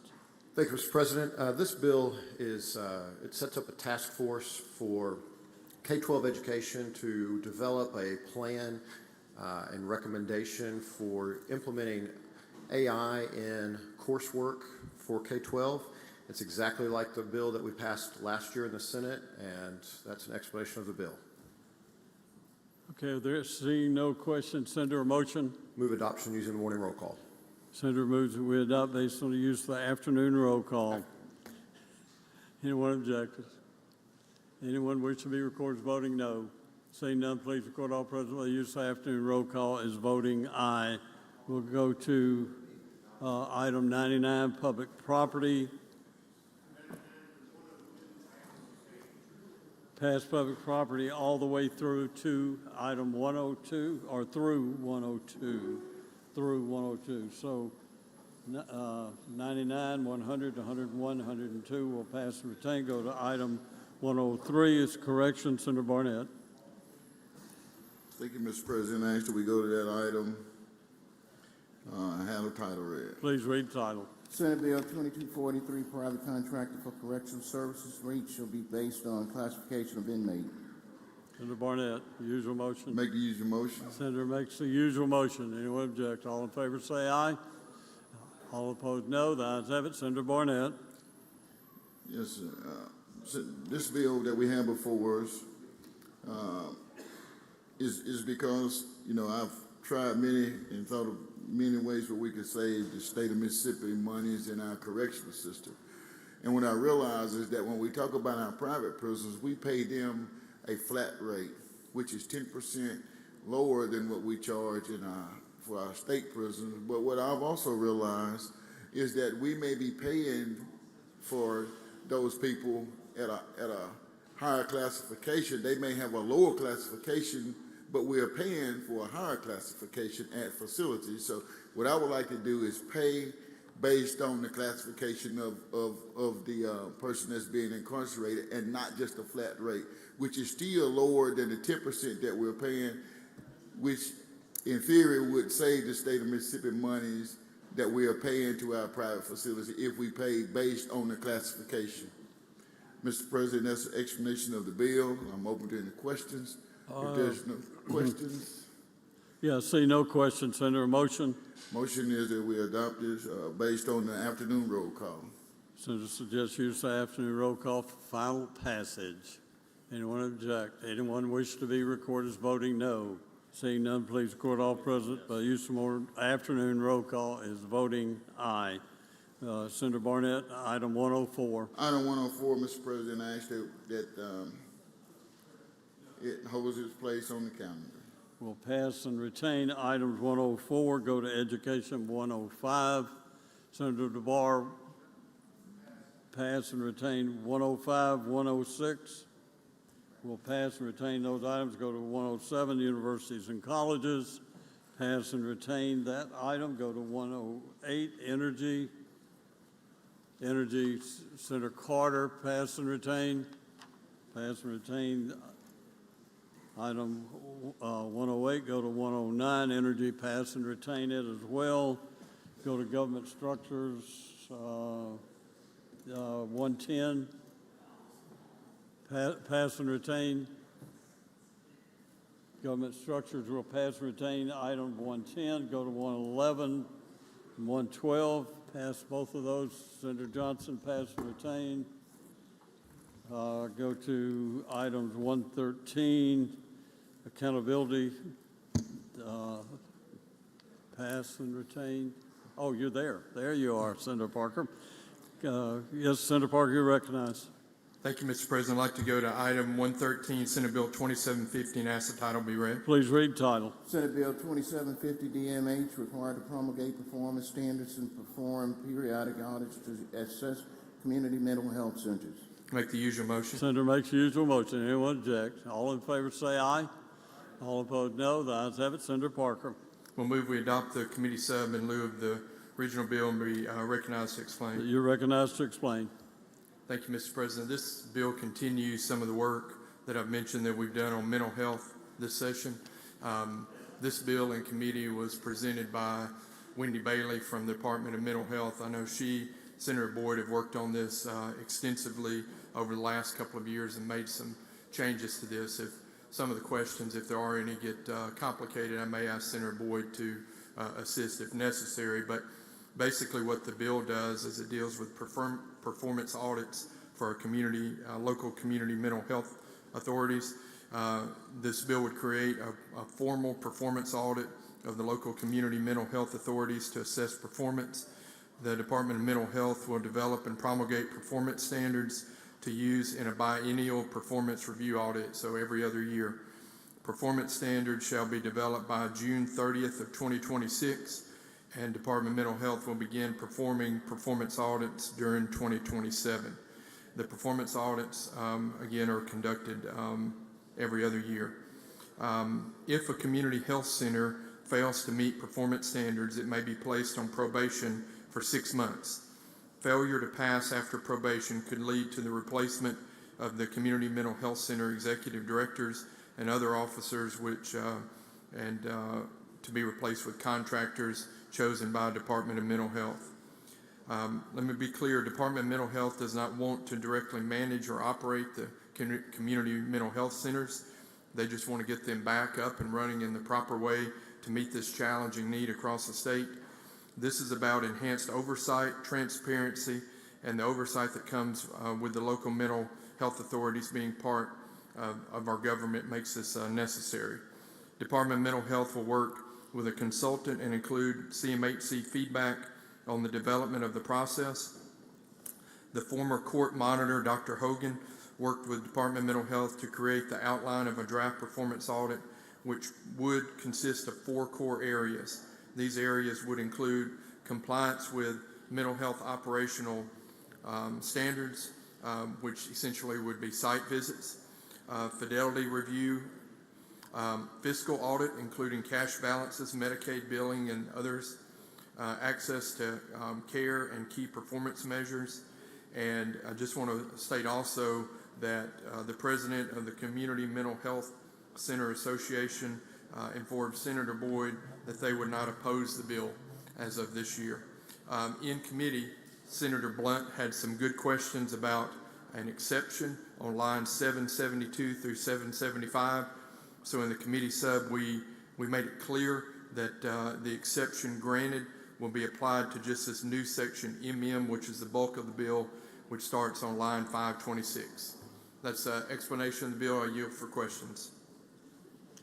Are there any questions? No questions. Senator, move for adoption of the committee sub. Move adoption of the committee sub.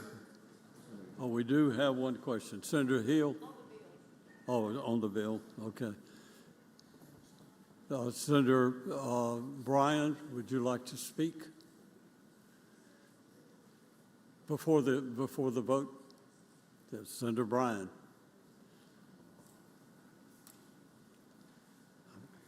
I was made aware of this bill when I saw it on the calendar. I was not aware that this bill had been working its way through the process. But I think members of the Senate should be aware this is a fairly dramatic change in the governance of community mental health centers, which are governed by your counties back home and by your boards of supervisors. The community mental health centers are set up in various regions around the state. This would essentially put the Department of Mental Health in charge of all the community mental health centers. Effectively is what it does. Seems to me a rather dramatic thing to get mumbled through on the morning roll call late one Monday afternoon. But before we start putting the Department of Mental Health in charge of everything, I'd like to explain some of the historic problems with the Department of Mental Health, why we have a coordinator of mental health, and why I think it's not well advised to put the Department of Mental Health in charge of all of this. For years, the Department of Mental, just sort of to begin with, the Department of Mental Health historically has dealt primarily with institutionalizing people. And as the treatment of mentally ill changed over the years so that we have more and more services being provided locally, the bulk of the treatment of mental health began to shift to communities, and the number of people who are institutionalized has changed dramatically. Community mental health centers began, I believe, in the 60s in an effort to provide services to the mentally ill in the community where they live, rather than sending people to the state hospitals here, yonder, and there, where they would be held away from friends and family and then sent back home or not. And the very name Community Mental Health Center, I believe, actually contemplated a building, a place in various communities where there would be more local treatment available. This idea spread, and now we have a network of community health districts, but they're still called community mental health centers. I believe historically that's where the name came from. I would be wrong about that, but it sure seems to me that's what happened. And they're very similar to junior colleges in this sense. The state is divided into a number of community mental health center districts, and each district is governed by a board that's appointed by the Board of Supervisors, sort of like the junior colleges are. And as is the case with junior colleges, as you go from place to place, the quality of the board members and the quality of the junior colleges vary. I'm sorry, the ones at Senate District 7 are better than others. But it's a very serious proposition in that the quality of care that you get as a mentally ill person varies so dramatically based on what county you live in. Long, long ago, in a legislature far, far away, there was I was chair of public health. This was about 15 years ago, I guess. And we passed at that time legislation in an effort to coordinate better between the Department of Mental Health and the local agencies. Legislation which said the Department of Mental Health had the duty to go out and see what was going on the ground. whether services were actually being provided or not, and whether, if not, tell the community mental health centers you need to do that. So time passed, and I was no longer chair of mental health, and then time passed, and I was chair of public health. I was chair of public health again, and looked into the situation, and basically the Department of Mental Health had done nothing. Despite this directive from the legislature, about 10, 12 years passed, and there was nothing happening on the ground as far as just keeping up with what was actually going on in the counties, because it's essential, and this is just common sense, it's essential to find out what services are actually being delivered in the counties to know where you stand. So that's why we established the position of a coordinator of mental health, to have someone separate and apart from the department. Senator, I hate to interrupt you, but you do have 5 minutes, and if someone would like to extend your time, Senator Simmons would like to extend your time. All in favor say aye. All right, Senator, your time's been extended. Thank you. So the coordinator of mental health was to look at mental health statewide, not the Department of Mental Health, but the issue of mental health, and was given specific authority to deal with community mental health centers in an effort to try to have some standards there. During the period of time that this position has existed, one of the things that took place was a very close, a good deal of involvement in the community mental health district in Southwest Mississippi, which was just in very bad financial shape. It was so bad they were unable to provide or to make payments to the retirement system for the money that was held out of salaries and the employer's share of the contributions. And upon going down and looking in the various counties to see what was actually going on the ground, the coordinator of mental health was able to determine that in some counties, the building which purportedly provided services for the mentally ill was just closed. Like, I mean, in some instances, there was no door. Nobody had a key to the door. So the coordinator, as the statute provided, began meeting with the various boards of supervisors in that area, explaining to them that they, the Board of Supervisors, made appointments to this commission, and the part of their responsibility as supervisors was to oversee this community mental health district, which was supposedly being overseen by their appointees.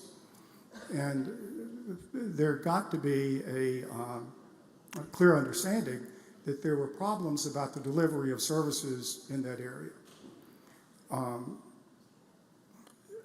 Ultimately, what took place, and my understanding is, took place with at least acceptance by those in the area, if not enthusiasm, but there was an agreement that some adjoining community mental health districts, which were not required to, took on some of the counties down there, so that services were then being provided, or now being provided, by community mental health districts that have more wherewithal than the others. I don't think everything's where it should be or not, but it's better. The assets of the existing community mental health center were sold, and there was enough money there to cover the de facto deficit that the community mental health center down there had. So that was resolved. But again, this was resolved after we had the coordinator of mental health on the ground, talking to the supervisors and seeing what's going on in the real world. Now, we have discussed the importance of actually getting data from the community mental health centers. One of the ways that you need data, and you get data, is through computers. Not my favorite thing in the world, but they're useful. You may be aware that we got a good bit of money through ARPA. So money from the ARPA funds was appropriated to get better computers to link the community mental health centers and the Department of Mental Health. somehow, some way, it was years past, the money was not spent, the contracts were not approved, the RFPs were not approved, and so that money, which could have been used to help computers, was later just returned to the fund for other purposes. So that opportunity to use ARPA funds to help provide basically computer infrastructure was missed. Meanwhile, there are reports coming from the community mental health centers to the state, and I was made aware by not anyone at the Department of Mental Health who may or may not have ever looked at this data. There's no evidence that I know of that they did, but by the coordinator of mental health who actually looked at the data that was coming in from the various community mental health centers and compared the data. And the data was, to use a technical legal term, gibberish. Obviously, there was no consistency in reporting as you went from one community mental health district to another. Obviously, there were procedures which are being categorized one way. I'm sorry, Senator, but your time has expired again. Senator, you wish to extend this time 5 minutes? 5 minutes? Okay, all in favor say aye. All opposed, no. Ayes have it. Senator Bryan, your time has been extended, Senator. And the data just was being entered differently by the various community mental health centers so that the data was of no value, and anyone who had looked at the data would have seen that. The House Public Health Committee, as the Senate Public Health Committee, has been spending a great deal of time in this area working on this situation. And so we had a joint hearing. It was a very low-key matter. I mean, it was not for the purpose of pointing fingers so much as to say there's a problem here. The very short version of this is the community mental health centers said we're being asked for so much data we don't know how to do with it, on and on and on. And as a result of that, there have been some meetings, as I understand, between the community mental health centers and the Department of Mental Health to try to have fewer different matters reported, but to have them more consistent as you go from district to district. I don't think that's going to get solved overnight, but at least we're moving in the area because, again, the key and what we were working on 15 years ago is to find out what services are really being delivered, not which services are being delivered on paper, on and on and on, but in fact, what's happening. Along these lines, another issue is the need for people to be treated at home, primarily in crisis stabilization units, rather than being left in jail or sent to the state hospital. And that's gotten to be inconsistent as you go from district to district. So what you would hope to have is one statewide standard, which is probably too much to hope for, but just as various chancellors make different decisions in committing people, you've got different districts pursuing different policies in committing people. And so there needs to be more standardization there and their efforts along those lines.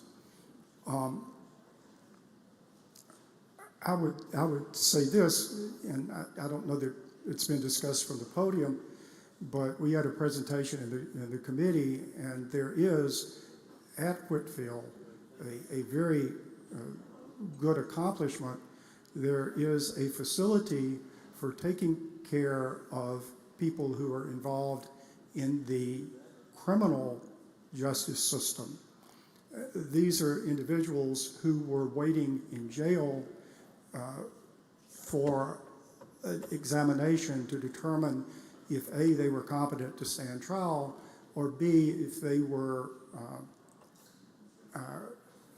mentally competent to understand what they were doing or to have the ability to form a criminal intent. And people were being held in jail for a very long time. The individual who was running that operation managed to get, at very low cost, a information gathering system available to sheriffs, district attorneys, defense attorneys, others, to find the status of individuals who were awaiting examination. And I just, for the life of me, don't understand much of anything about computers, but somehow on one hand, we were able just to get a website, just to get whatever software you have, so that the local people could enter the software and it was accessible so the people that had a business looking at it could look at it to find out where individuals were. I don't understand why, if that could be done in that situation, this could not have been done throughout the department in the earlier situation dealing with the reports from the various community mental health centers.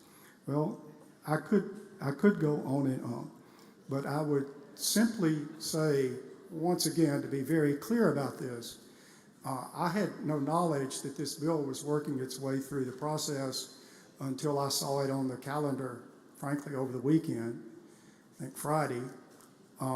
It's an area that the Public Health Committee has been working in for a long while, and I think if we're going to do anything in this area, there clearly should be some involvement by the Public Health Committee. And Senator, your time has expired. You yield the podium. 5 minutes. Request 5 minutes. All in favor say aye. All opposed, no.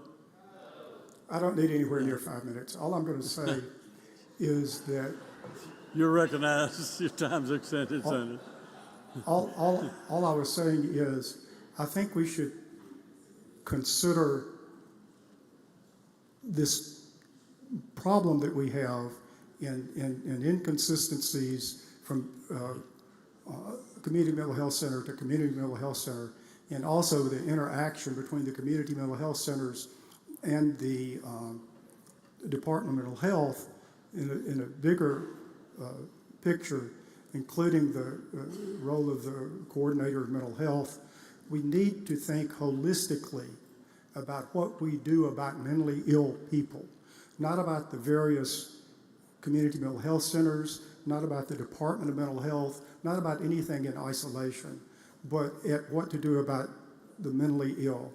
I'm just not sure that this is the best approach to it, and I wish that we could wait and approach this with more input from more people instead of taking a bill. I observed the number of the bill is 2750, which means there were 750 bills that got introduced before this one this year. And as you know, it's been sort of a hectic January dealing with bills, and this is a very short deadline. Thank you, Mr. President. Thank you, Senator. Senator, you've talked just long enough, and you have a minute and a half or so left. You have a couple of questions. Would you yield the podium, or would you like to take questions? Yield the podium. Senator yields the podium. Okay, Senator Boyd, you wish to speak on the amendment? Well, we're on the committee substitute, aren't we? Yes, committee sub. Thank y'all. I understand what Senator Bryan has said. This is a bill that's been worked on now over 2 years. We passed this in the Senate last year with some provisions that some of the community mental health centers had some angst over. It was on salary issues. It was on how much they had in their reserves and things like that. This bill has been worked on with those community mental health centers. They also have been very involved in the process of looking at what the performance metrics would be. And so this is something that they are not opposing this year, unlike last year, because the Department of Mental Health has worked very hard at working with them to make sure that there's a fair process to these performance audits. And they're going to continue to work with them on that. The Department of Mental Health doesn't want to take over anybody's community mental health center, and they know that they're all unique. But being all unique too, we've got some service level issues. This summer, we listened to different people from across the state of Mississippi, and you would have one community mental health center that would perform a service, whereas the other community mental health center wouldn't touch it at all. So there's various aspects of this across the state. There needs to be some basic standards that these community mental health centers are doing. And so this is what, after a long looking at these particular issues, because we were in litigation over this. And if you look at the transcripts that we were in litigation about, you will see through those transcripts the various aspects of our community mental health centers that are very different across the state. We know that our mental health in Mississippi, we've got a long way to go. We are 50th on terms of access to care, despite the fact of having mental health centers across the state. We were one of the worst nationally in adult mental health issues across the state. We sat this summer, we looked at youth mental health issues. There needs to be some consistency with this and some basic performance levels. Some of you in this room made monumental changes years ago when you set some basic standards for when you was telling the Department of Education that they needed to set some standards. I'm old enough to remember when you did that, and people were not sure about it. But we've all seen those results, that what that equated to. This is setting basic standards with this. Again, our community mental health centers are not opposing this right now. They know that we need to have some basic standards across the state. Just to let you know too, it's just about oversight, transparency of that oversight, but also 80% of all Department of Mental Health grant funds and allocated $100 million by DMHM, not including the mental health, goes to the community mental health centers. About $9 million comes in county contributions statewide. So the state gives about $100 million, and you have about $9 million coming from the county. I've talked to a number of these individuals on these various boards across the state. Many of them are appointed by their county boards of supervisors, some that are professionals and others that are lay people just like us.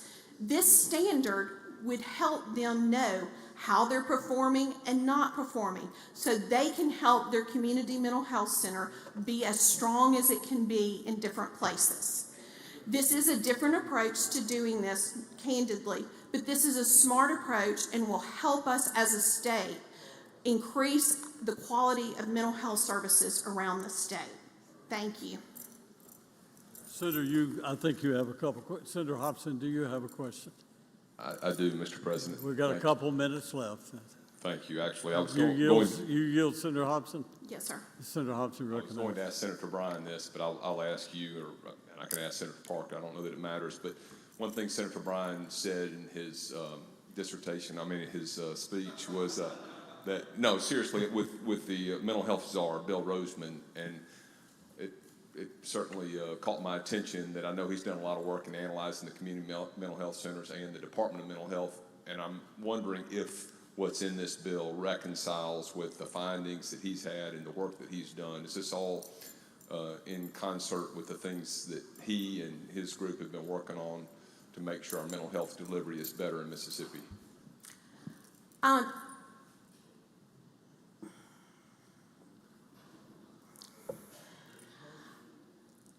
This bill is in concert with particularly Dr. Hogan, who has been a consultant to the Department of Mental Health. It has been in consultation. Senator, your time has expired.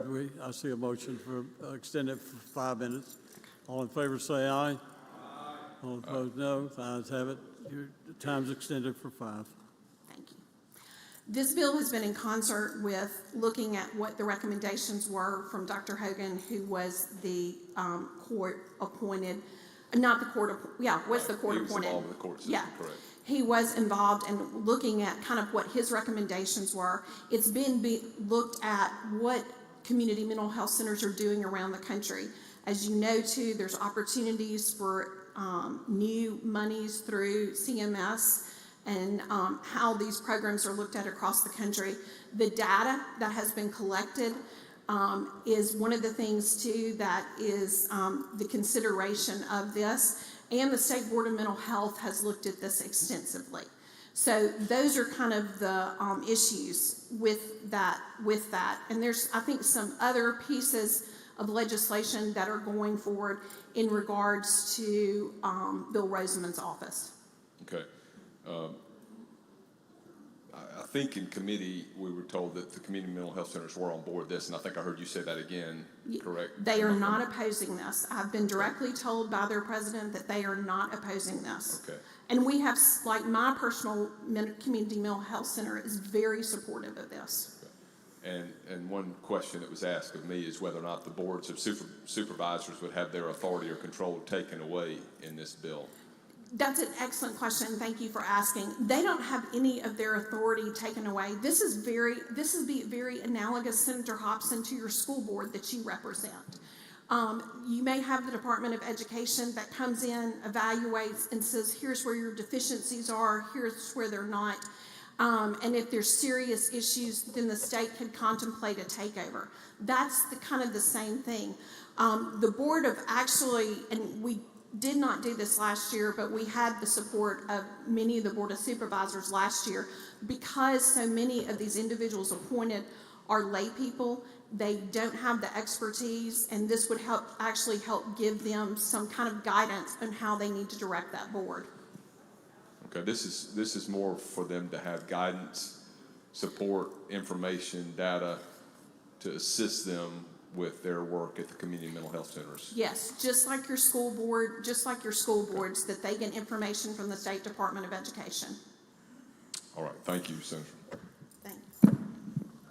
Senator Wiggins, for a question. Yes. You yield, Senator Yes. Wiggins. Senator Wiggins, you recognize. Thank you. Will this address the inordinate salaries that we discussed last year? And why not? Senator, this bill does not address those salaries. It was one of the real contentious issues with our community mental health centers. And so the department asked us not to address this in this legislation this time, really trying to make sure that our community mental health centers were on board and really working with them.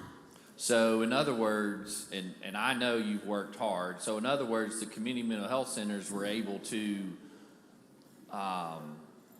get that language out, even though, as I've seen in my area, they're making $350-something thousand and turning people away, and it's not working.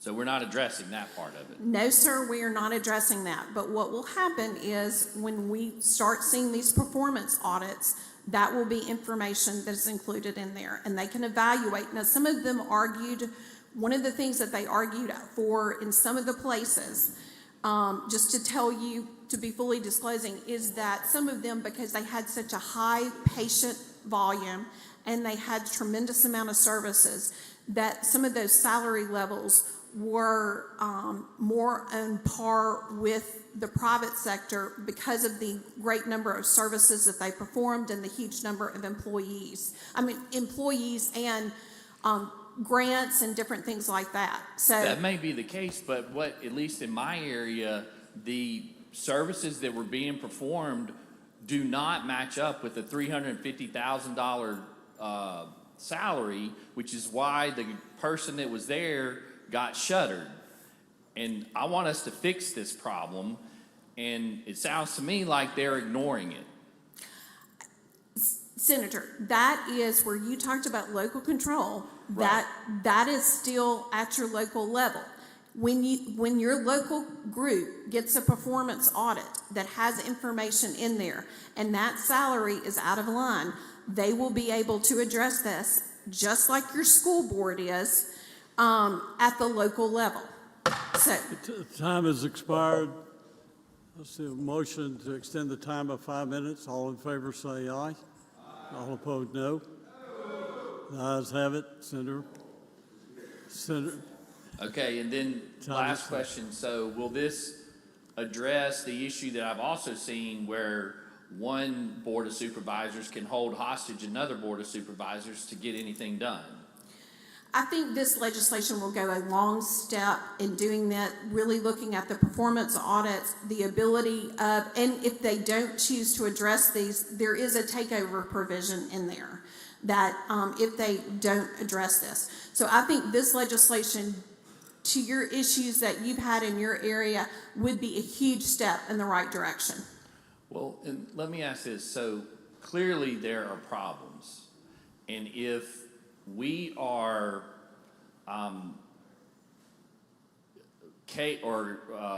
agreeing or at least working with the community mental health centers, what is their defense or their reasons or justifications for the problems that have come about?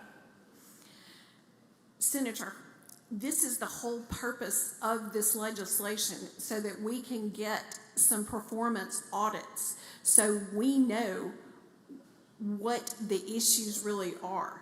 So I'm not going to sit here and defend any community mental health center or give a criticism either. This is what we need, is performance audits, because as I'm saying to you, this is the very reason we need this legislation, because there is great discrepancy among the 11 community mental health centers on the services they offer. So this is the starting point for us to hold people accountable.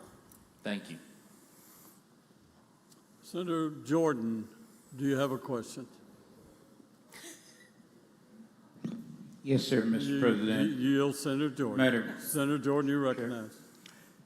Did you say we were ranking 50s now? Out of the 50 states, we are the worst out of the 50 states? Is that what I understood earlier? Senator Jordan, Mississippi is 50th among the U.S. states for access to care and mental health. So we're at the bottom of the bottom. Yes, sir. So it's time to make a change, and so I'm in accord with you 100% if this is going to help those who need those services. Thank you. Thank you, Senator. Senator Simmons, Derek Simmons. You have a pass, okay. Next is Senator Barnett. You have a question? Question, Mr. President. You yield, Senator Barnett. Yes, sir. Yeah, okay, Senator Barnett, you recognize. Thank you, Mr. President. Two questions. The first one is, could you explain to me lines 15 and 16 in the short title, please?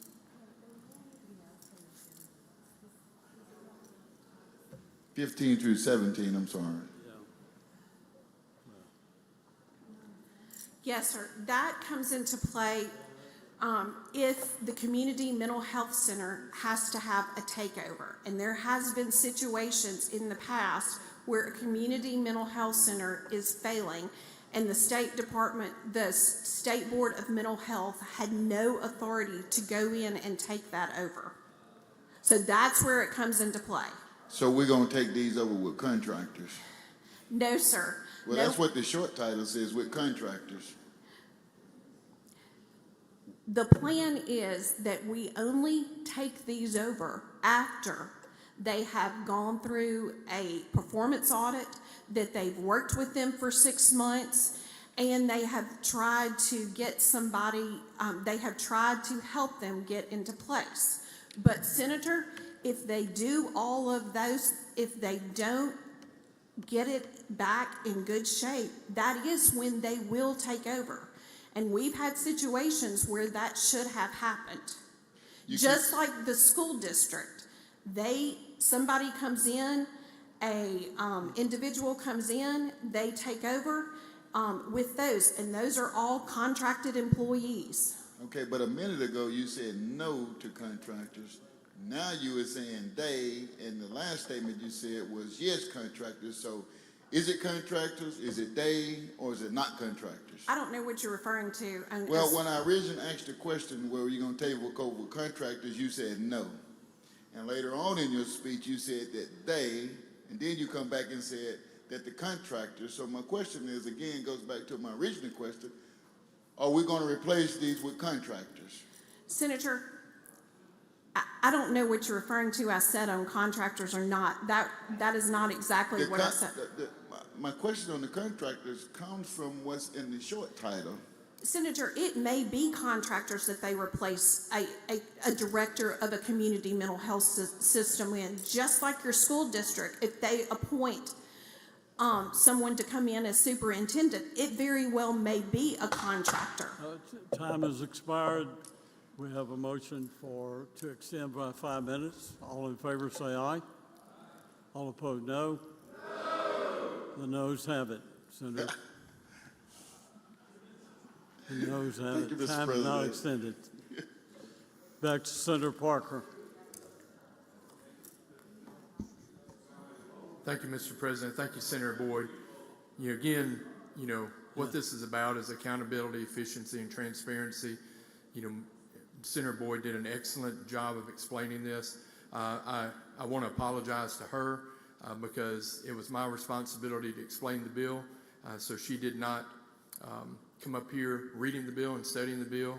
If there was any question that you found that she wasn't as quick to your answer as you expected, I'll take responsibility for that. But I move adoption of the committee sub. Senator moves for adoption of the committee substitute. Any questions? All in favor say aye. Aye. All opposed, no. The ayes have it. Now move passage by use of the afternoon roll call. Senator Bryan, for what purpose? You're recognized to speak on final passage, Senator. Again, this is the issue. For years, the Department of Mental Health had the directive to see what's going on in the community mental health centers and do something about it. They did not do anything. Nothing happened until there was established the position of coordinator of mental health.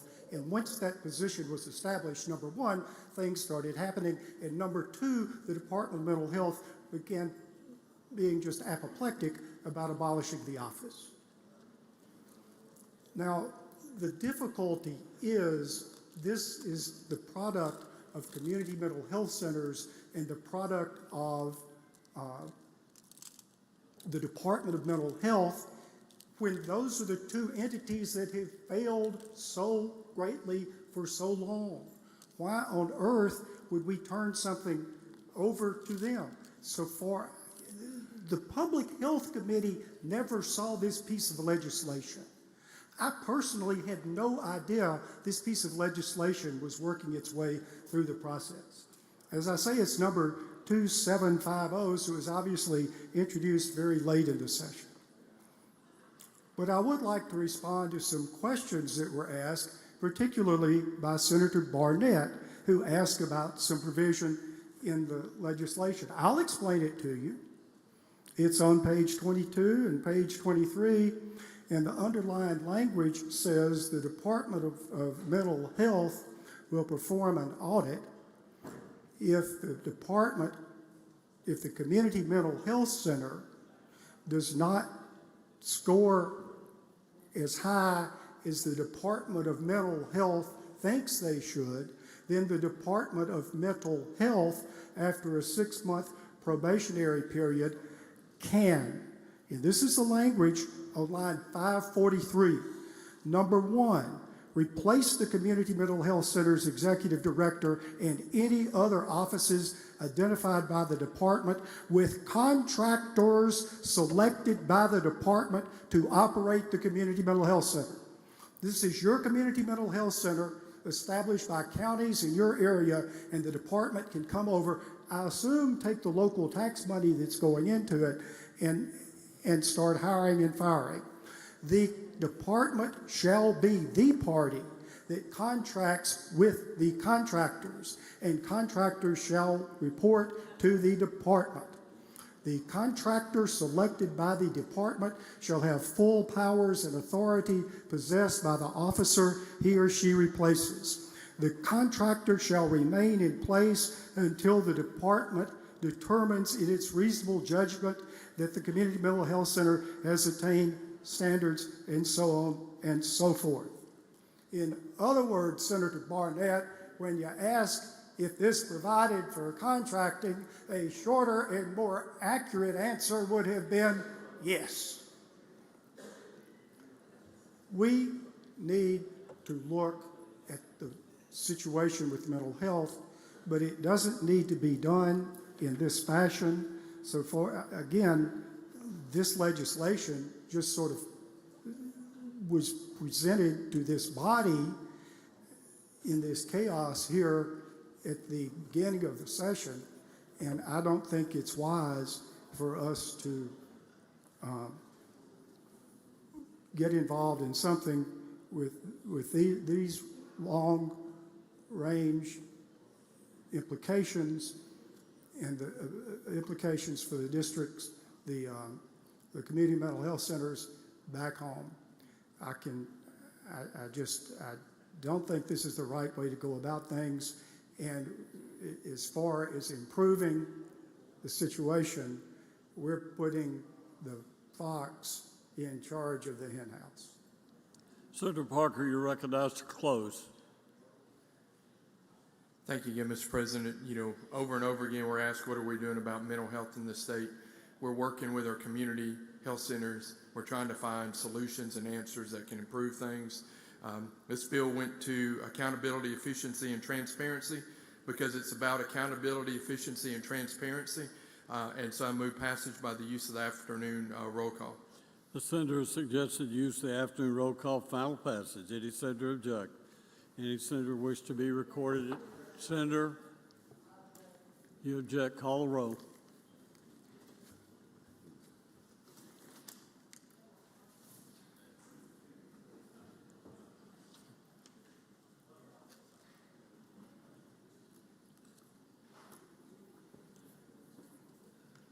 Barnett, Barrett, Berry, Blackman, Blackwell, Blunt, Boyd, Brumfield, Bryan, Butler, Carter, Chassenall, Chisholm, DeBar, Delano, England, Fillingane, Frazier, Harkins, Hickman, Hill, Hobson, Horn, Jackson, Johnson, Jordan, Kirby, Ladner, McCon, McClendon, McMahon, Michelle, Norwood, Parker, Parks, Polk, Rhodes, Robinson, Seymour, Simmons of the 12th, Simmons of the 13th, Sparks, Suber, Tate, Thomas, Thompson, Turner Ford, Whaley, Wiggins, Williams, Younger, Barrett, Berry,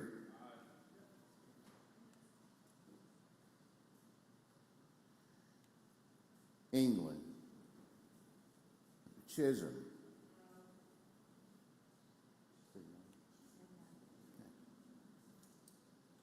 England,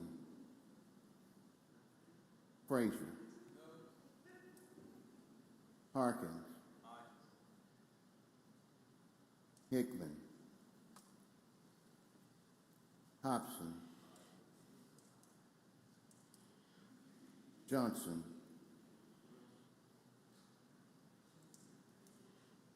McClendon.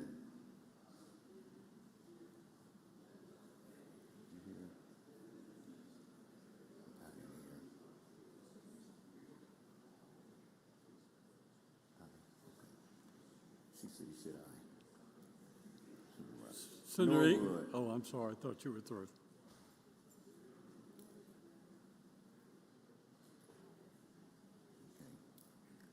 Seymour. Suber. Tate.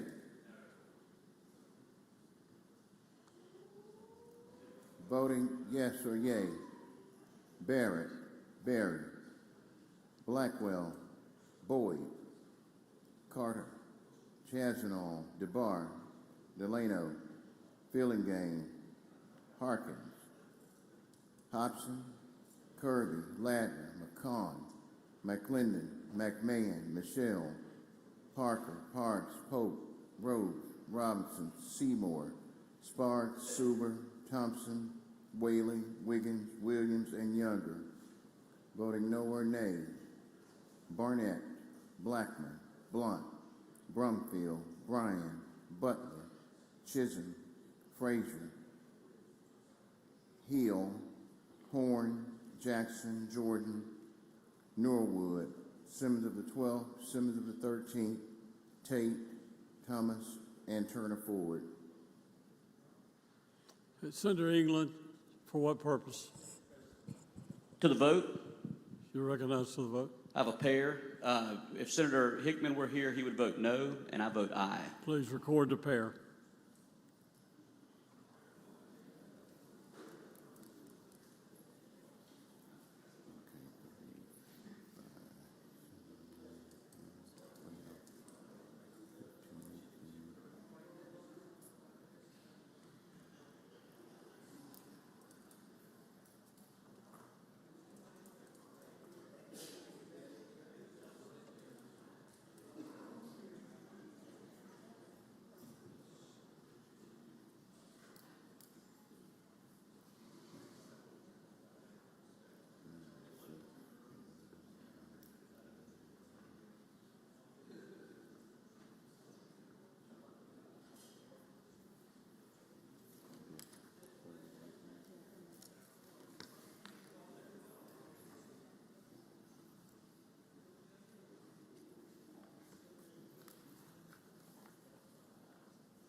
You said 34. 30. Yes, sir. Okay, by a pass of 30 ayes, 18 nays, the bill is passed. Senator Parker. Thank you, Mr. President. I'd like to go to item number 114, Senate Bill 2562, and have title read. Please read the title. Senate Bill 2562, Circuit Clerk Fees, increased fee for each day's attendance of clerk and deputies upon court adjournment. Make the usual motion. Senator makes the usual motion. Anyone object? All in favor say aye. Aye. All opposed, no. The ayes have it. Senator Parker. Mr. President, I'd like to recognize Senator Barrett to explain his bill. Senator Barrett, you're recognized. Thank you, Mr. Chairman. Thank you, Mr. President. What this bill would do, it would change the current law where circuit clerks are now paid $75 for a day in the term of court. It would increase that from $75 to $85, and that would be analogous with what our Chancery Court clerks are paid now. Chancery Court clerks are paid $85 a day for intern. Circuit clerks are paid $75. This would amend that and change the $75 to $85. That's an explanation of the bill, and I yield for questions. See no questions, Senator. Motion. Yeah, I would move that we pass this on the afternoon morning roll, or excuse me, afternoon roll call. Senator suggests the use of the afternoon roll call for final passage. Anyone object? Anyone wish to be recorded as voting no? Seeing none, please record all present by the use of the afternoon roll call as voting aye.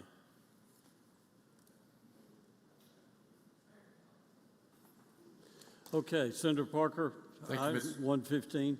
Thank you, Mr. President. I'd like to pass on item 115, go to item 116, Senate Bill 2860, and have the title read. Pass and retain item 115, go to item 116, Senate Bill number 2860, and ask the title be read. Senate Bill 2860, construction contracts, provide for home rule and modify construction manager at risk provisions. Senator Parker. Make the usual motion. Senator makes usual motion. Anyone object? All in favor say aye. All opposed, no. The ayes have it. Senator Parker. Move to adopt the committee sub, and I'd like to recognize Senator Harkins to explain the bill. Senator Harkins recognized to explain. Thank you, Mr. President. Thank you, Mr. Chairman. Ladies and gentlemen, this deals with the Mississippi Construction Manager at Risk statute, and currently it permits a owner, in this case it's an IHL institution that is working on a project exceeding $25 million, to evaluate and select a construction manager through an RFQ process. But unfortunately, the construction manager can't do the same right now. They have to go through the procurement laws, which make it kind of cumbersome and difficult. And what this bill does is it allows a construction manager at risk to have qualifications on subcontractors in consideration for construction projects. So that's basically what the bill does. It just allows them to use qualifications to predetermine a contractor's ability to perform the work, along with price on the scope of work, and they can choose subcontractors similar to the way that they are chosen by the owner of the project. That is an explanation of the bill. I'd be happy to answer any questions. Senator Horn, do you have a question? Question. Do you yield, Senator Horn? I do. Senator Horn, Thank you, recognized. Mr. President. Thank you, Mr. Chairman. Senator Harkins, this is only for IHL institutions. Correct. And only for projects in excess of 25 million? 25 million, yes. Okay, and if I understand what you're saying, the CM at risk can pre-qualify contractors who will actually be doing the work. Correct. Ahead of their being selected? Yes. They can pre-qualify them based on experience. There are a number of factors that allow them to do it, and it starts on line 265, and it goes through several, probably 10 different things that they can look at: past experience, performance, current financial status, current workload, backlog of committed work, safety record, history of legal disputes and performance defaults, identification experience of project personnel and required manpower. So it lets them make sure that the sub can actually do the work. I think there was a project in yours, actually Senator Blunt's district, that the construction manager at risk had to take the lowest bid, and one of the contractors failed to perform the work, and it caused a lot of disruption, setbacks, and cost more. So it just allows them to pre-qualify subcontractors. Is this for new construction only, or is it for renovations? Does it include renovations? I would think it includes any project over $25 million. Okay. Thank you, Mr. Chairman. Thank you, Mr. President. Thank you, Senator. Senator Hill, do you have a question? I do. Do you yield, Senator Hill? I do. Senator Hill. So when we're looking at lines 47 through 52, the agency using the at-risk model, that is basically to pick a construction management person without sealed bids, or is that the whole contract, construction and everything? That is allowed to pick a construction manager, like a general contractor, that will be head of the whole job, and then the construction manager at that time would go and pre-qualify subs, and all the ones that meet the qualifications can put in a price on the project, and they can choose from those subs. So they would not have to take sealed bids anymore for Correct. contracts over 25 million? Correct. They would just take whoever's pre-qualified that construction manager deems is pre-qualified to do the work.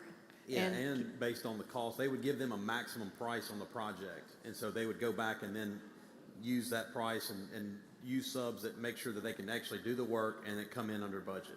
Well, the complaints I get with a lot of government is that, people don't have a fair chance at bids if you don't have a sealed bid process.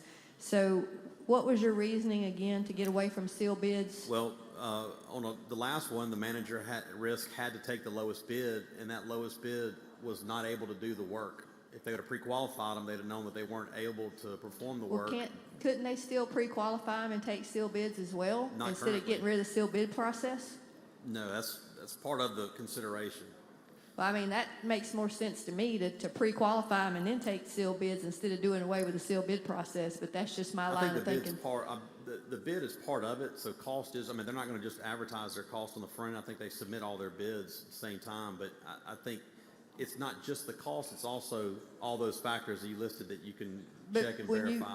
Look, I'm not in the construction business, you are, but when you pre-qualify somebody, don't you look at their assets, their track record, their legal history and all that to pre-qualify them to Yes. whether they could handle a project Well, of that not before scope? you didn't, and Pardon? before they didn't, they couldn't. They just had to take the lowest bid. Well, I know, but what I'm saying is you could do that now and go through that pre-qualification period and, vet some of these people and put them on the preferred list, but you could still do sealed bids is what I would think. Could that not happen? I think that the bid with their price is somewhat sealed to the construction manager at risk.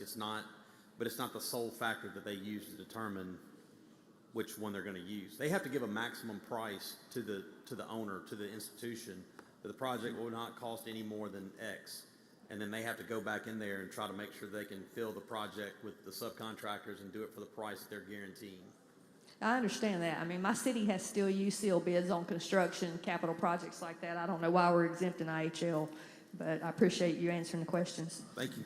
Okay, no further questions. Senator, a motion. Move adoption of the committee sub. Senator moves for adoption of committee sub. All in favor say aye. Aye. All opposed, no. The ayes have it. Committee sub's adopted. Senator, Move final passage on the afternoon roll call. Senator requests use of the afternoon roll call for final passage. Anyone object? Anyone wish to be recorded as voting no? Senator Polk, Senator Seymour, Senator Hill, Senator Suber. Anyone else? Senator, I see a hand, but I can't see a face. There you go, Barrett, and McLendon, and Chisholm, and Tate. McClendon I have. McCon. Seeing no others, please record all others present by the use of morning roll call. Afternoon roll call as voting aye. Would you like to name those that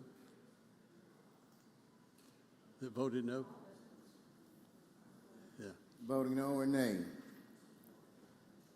Pope, Seymour, Hill, Suber, Tate, Chisholm, McCon. Okay, so the bill has passed.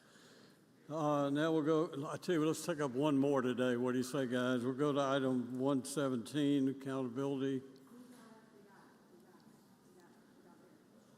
So, pass and retain 117. She got me. 118, public health and welfare, Senator Bryan, pass and retain. 119, corrections, pass and retain. Senator McMahon, you wish to be recognized? For what purpose? Motion to adjourn. Not proper at this time. We've already said we're going to take up one more bill. We'll go to item 120, technology. Pass and retain. Anyone wish to take up one on page 12? Let's just cut through the chase. Senator Robinson, 131. You're recognized. We'll pass and retain 120 through 130. Thank you, Mr. President. I call up Senate Bill 2849 and ask that the title be read. Please read the title. Senate Bill 2849, Economic Development Incentives Require Agreements to Secure Employee Freedom and Privacy Regarding Unionization Decisions. Mr. President, I make the usual motion. Senator makes the usual motion. Anyone object? All in favor say aye. Aye. Opposed, no. The ayes have it. Senator Robinson. Thank you. I invite Senator Harkins to explain the bill. Senator Robinson, Senator Harkins, you're recognized. Thank you, Mr. President.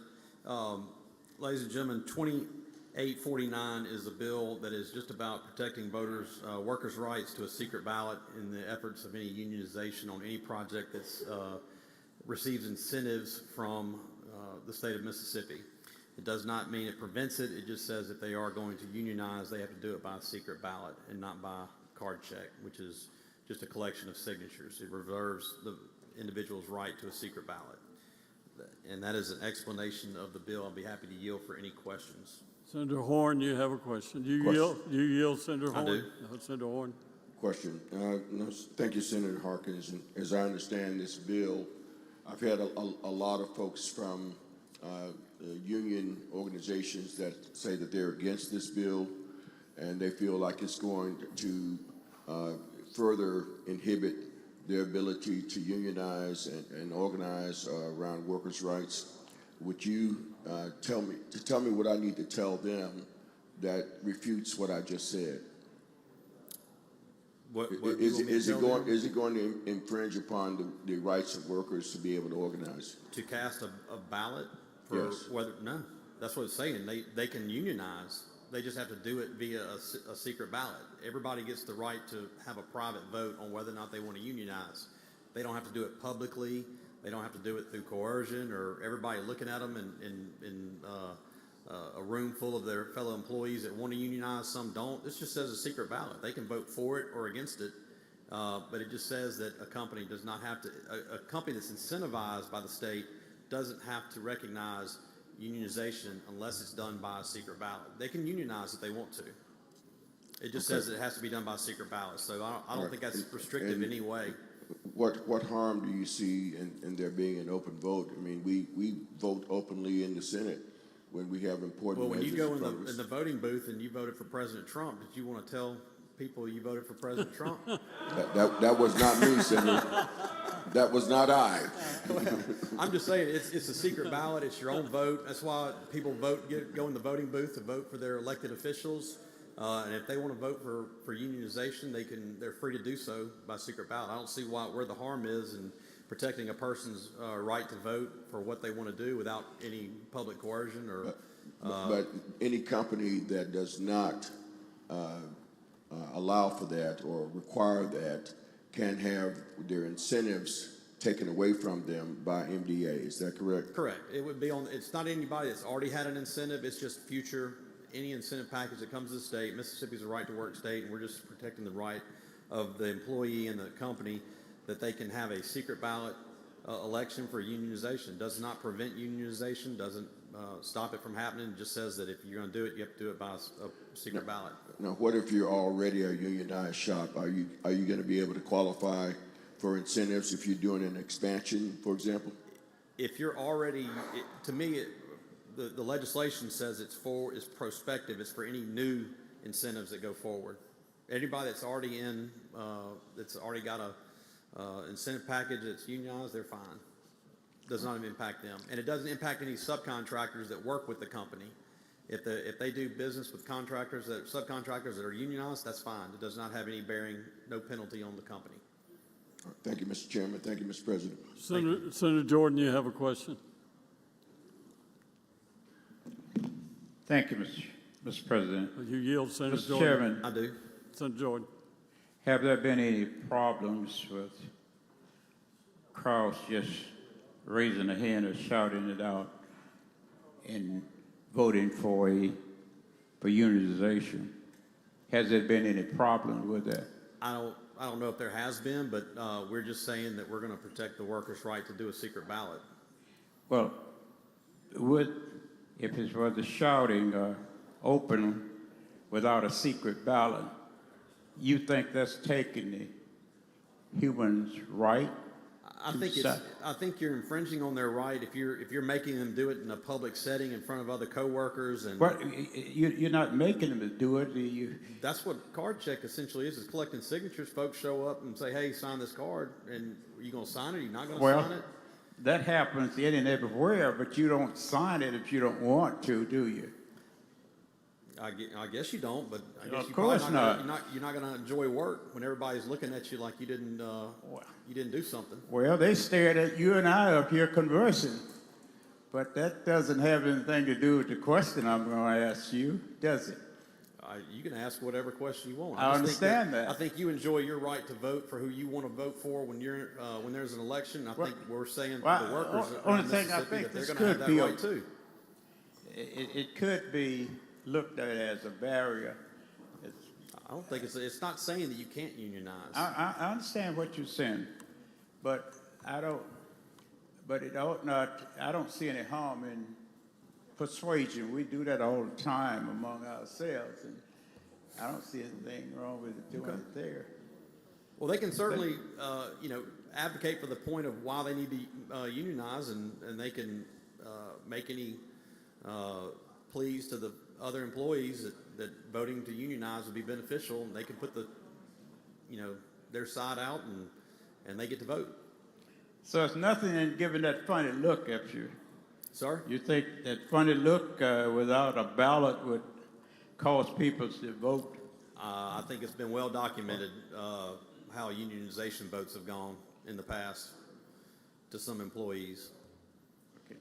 Thank you. Thank you, Senator. All right, Senator, we have now we got two more. We have one more question, Senator Derek Simmons. Senator Simmons. I yield. Question, Senator? Yes, question, Mr. President. He yields. Senator, Chairman Harkins, so is section 2 of the bill all new language, like starting at line 65? Yes. And so could you explain the condition that is set in lines 95 and 96, where it says to be eligible for economic development incentive, an employer must not, and then lines 97 through 101. Explain that to me again. It just says that grant recognition rights for employees solely and exclusively on the basis of assigned union authorization card check, if you will. So it's saying that if you want to unionize, you can do so, but you have to do it by a secret ballot. You have to give the employee a ballot, and it's secret. It's not known who votes for what, yes or no. It's just saying that you can't recognize based solely and exclusively on card check, which is more of a public form of collecting votes. And my question is, what we are proposing to put in statute, does this conflict with the way unions make these decisions based off the National Labor Relations Board now, currently? No. They can do it either way. All we're saying is we're not going to subsidize a way that puts them in a pressure situation to vote publicly. Gotcha. We're saying that if we're going to subsidize and provide incentives to a company, they're going to at least respect their employees enough to have a secret ballot and let them decide whether they want to unionize on a secret ballot, not a public vote or card check. And a very general question, and then I'll sit down. All the companies that we've granted economic development incentives up until this point, were they doing it this way that we are proposing now, or they was doing it a different way? I don't know. I'm more or less trying to put policy going forward. It does not do anything retro. It's all prospectively. Okay. So it doesn't change anybody's incentive package that's up to this date. July 1st going forward, that's what the law would be. But it does not impact anybody prior. Thank you. Thank you, Mr. President. Thank you, All right, I Senator. have one last question, Senator Turner Ford. You yield, Senator Turner Ford, for a question. I do. Senator Turner Ford. Thank you, Mr. President. Thank you, Mr. Chairman. My question is, I know very little about this subject matter, but it does say to start the election process, you have to submit a petition, and it has to be submitted by at least 30% of the employees. Does this bill or legislation that we're proposing here in any way negate this process? Does it bypass it? The petition just starts the process. I think the vote, which they would actually count, would just be by secret ballot. And so, but the petition would not be submitted secretly. No, it's non-binding. I mean, people can sign a petition if they want to put their name on it to unionize. That doesn't stop them from going and collecting signatures. The part that they're not going to be able to collect signatures for a vote to unionize. If you're trying to get a petition started, I believe that's totally separate. And so why would we not want the employees to vote openly? Because some may not want to. Some may, might not want to form a union. Some may want to form a union. But regardless, it shouldn't be a public issue for people to have to answer or be forced to vote one way or the other by public pressure or any other means. And so this, at line 84, it says a secret ballot election means a process conducted by the National Labor Relations Board in which an employee casts a secret ballot for or against the labor organization. Yes. But it seems that it's going to be conducted according to the standards of the National Labor Relations Board. Do we know that that will be an election such as what we participate in, where you vote at a certain time, and is it managed like an election in the sense that we think of? I would assume that the National Labor Relations Board executes a vote, and it's company-wide. Every employee's given the opportunity to vote, and they get to cast their ballot. There are several other states that, I think Georgia, Alabama, Tennessee have all passed similar legislation like this. So I don't think this is a very foreign concept or anything. We're just requiring that if they take state incentives, they have to use a secret ballot. If they don't take state incentives, they can do it any way they want to. Thank you. Thank you. Okay, seeing no further questions, Senator, a motion. Motion, we pass final passage on the afternoon roll call. Motion is final passage based on the afternoon roll call. Anyone object? Anyone wish to be recorded as voting no? We have Senator Blunt, Senator Butler, Senator Horn, Senator Jackson, Senator Frazier, Senator Thomas, Senator Norwood, Senator Blackman, Senator Barnett, Senator Derek Simmons, Senator Barnett. We have, Senator, beg pardon? Oh. Okay, here we go. Senator Sarita Simmons, Senator Brumfield, and Senator Jordan. Anyone else? Who is it? Turner Ford. Oh, Senator Turner Ford. Senator Barnett, we got you twice already. Oh, you have you want to be recognized, Senator? Senator Barnett, for what purpose? What's he saying? Count me again. Count him in. Count you again. I think we're going to count you once, Senator. Senator Tate, to the vote. You recognize? You recognize to the vote? To the vote. To announce the pair, if Senator Hickman was here, he would be no, and I'm aye. Please record the pair. Senator Horn, you wish to be recorded as voting no? Please record Senator Horn as no. I think that's it. You may read those out if you don't mind, please. Final passage. Voting yes or voting no or nay? Blunt, Butler, Horn, Jackson, Frazier, Turner Ford, Simmons of the 12th, Simmons of the 13th, Thomas, Norwood, Blackman, Barnett, Brumfield, and Jordan.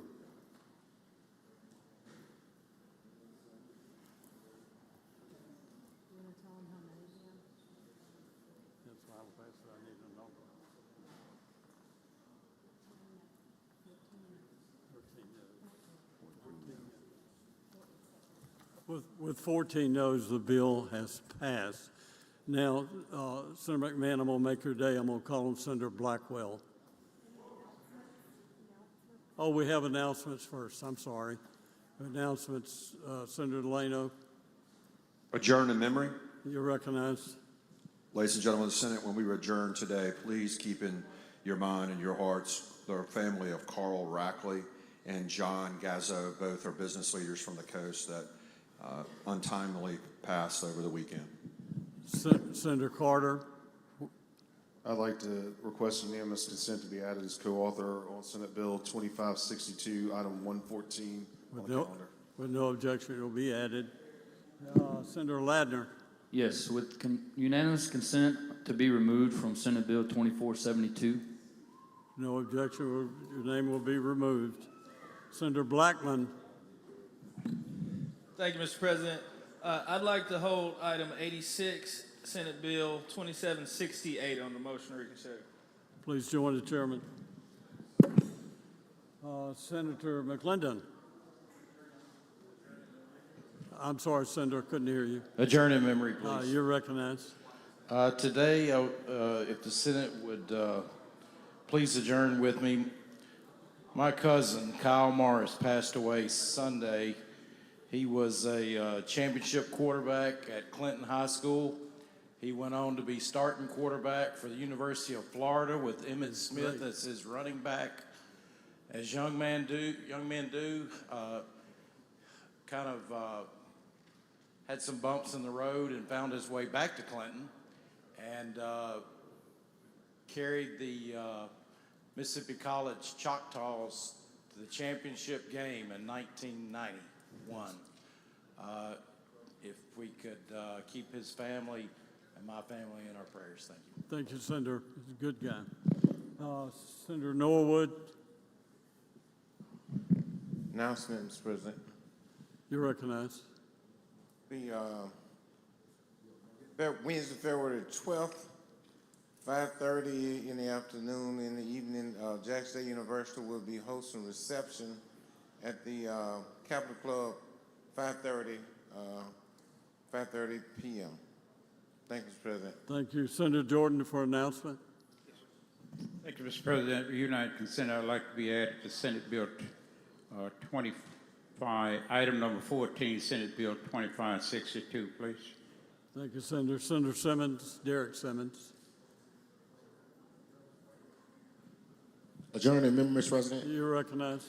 Thank you, Mr. President. When the Senate adjourns today, I ask that we adjourn in memory of Betty Lynn Cameron on behalf of myself and Senator Hobson.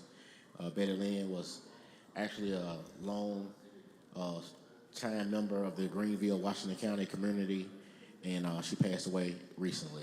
And also, Mr. President, I ask for unanimous consent to be added as a co-author to item number 114 on today's calendar, Senate Bill 2562. And also Senator Norwood on that bill. Thank you, Senator. All right, we have Senator Horn. Thank you, Mr. President. I'd like to hold item number 131 on today's calendar, Senate Bill 2849 on the motion to reconsider. Please join the chairman. Senator Albert Butler. Yes, Mr. President, I would like to, with unanimous consent, I would like to serve as co-author to item number 40, Senate Bill 2192. Item number 49, Senate Bill 2242. Item number 93, Senate Bill 2245. And item number 114, Senate Bill 2562. Senator Sarita Simmons, announcement. Thank you, Mr. President. With unanimous consent, I would like to be added as a co-author for item number 114, Senate Bill 2562. Thank you. So done. Okay, Senator Blackwell. Thank you, Mr. President. I move we stand adjourned until 10 a.m. tomorrow morning. Motion to stand adjourned until 10 a.m. tomorrow morning. All in favor say aye. Aye. All opposed, no. The ayes have it. Stand adjourned until 10 a.m. You rest.